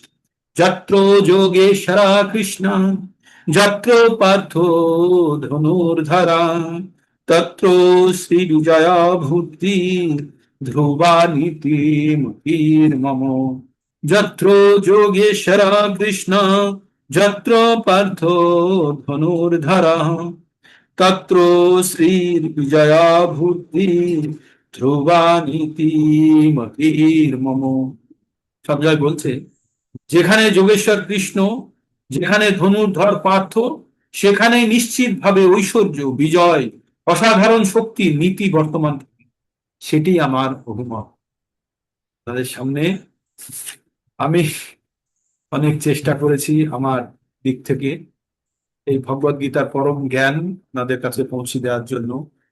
আমি সকলের কাছে ক্ষমা চাইছি যদি আমার পড়াতে ভুল ত্রুটি কিছু হয়ে থাকে। আপনাদের কাছে, গুরুর কাছে, সকলের কাছে ক্ষমা চাইছি। আমি একটা চেষ্টা করেছি মাত্র, এর বাইরে এর মধ্যে আমার কোনো ইচ্ছা অনিচ্ছা কিছুই প্রবেশ করায়নি। আমি আমার যতটুকু আমি করেছি গুরু এবং ভগবানের কৃপাতে, যতখানি আমার কাছে কৃপা আছে সেটা দিয়েই করেছি। যদি ভুল ত্রুটি হয় ক্ষমা করবেন। ঠিক আছে। ভগবদ গীতা শেষ হয়ে গেল আমাদের 18 দিনের 18 অধ্যায়। আপনারা মাইক আনমিউট করে নিতে পারেন এবং আপনাদের যে কোনো ধরনের আন্ডারস্ট্যান্ডিং, অভিব্যক্তি আপনারা ব্যক্ত করতে পারেন নেক্সট 4-5 মিনিটে, তারপরে আমরা ক্লোজ করব। হরে কৃষ্ণ। তো আনমিউট করতে পারেন, আপনারা আনমিউট করে বলতে পারেন কিছু বলার থাকলে, কিছু বুঝতে পারলেন, পারলেন না, ভালো লাগলো, মন্দ লাগলো, আরো শোনার ইচ্ছে হচ্ছে না, 18 দিন 19 দিন কোন রকমের কষ্ট করেছিলেন। প্রভু, বলুন। আরো শোনার ইচ্ছা হচ্ছে, আরো শোনার ইচ্ছা হচ্ছে। তো আমরা তো পুরো মানে 18 দিন শুনেছি, তো বিভিন্ন অবস্থায় বিভিন্ন জায়গায় থেকে থেকে শুনলাম। মানে এটা তো যে হঠাৎ করে আমরা জয়েন করলাম, দিয়ে ইয়ে করলাম, কিন্তু আমাদের তো এইভাবে মানে এখন যে 18 দিন বা আরেকবার শুনলে আমরা অন্য সব কাজ ছেড়ে এইটা শোনার জন্য সময় করে মানে বের করে নেবো আর কি। ঠিক আছে, রেকর্ডিং থাকলো, রেকর্ডিং দিয়ে রিফ্রেশ করতে পারেন। 18 দিনের 18টি অধ্যায়, 19টি অধ্যায় মানে ইন্ট্রোডাকশন দিয়ে পুরো রেকর্ডিং আপনাদের একটা জায়গাতে রাখা আছে। আপনারা যখন যেটা দরকার নিয়ম করে শুনুন, শুনলে সিরিয়ালি শুনুন, আবার 18 দিনের শুনুন।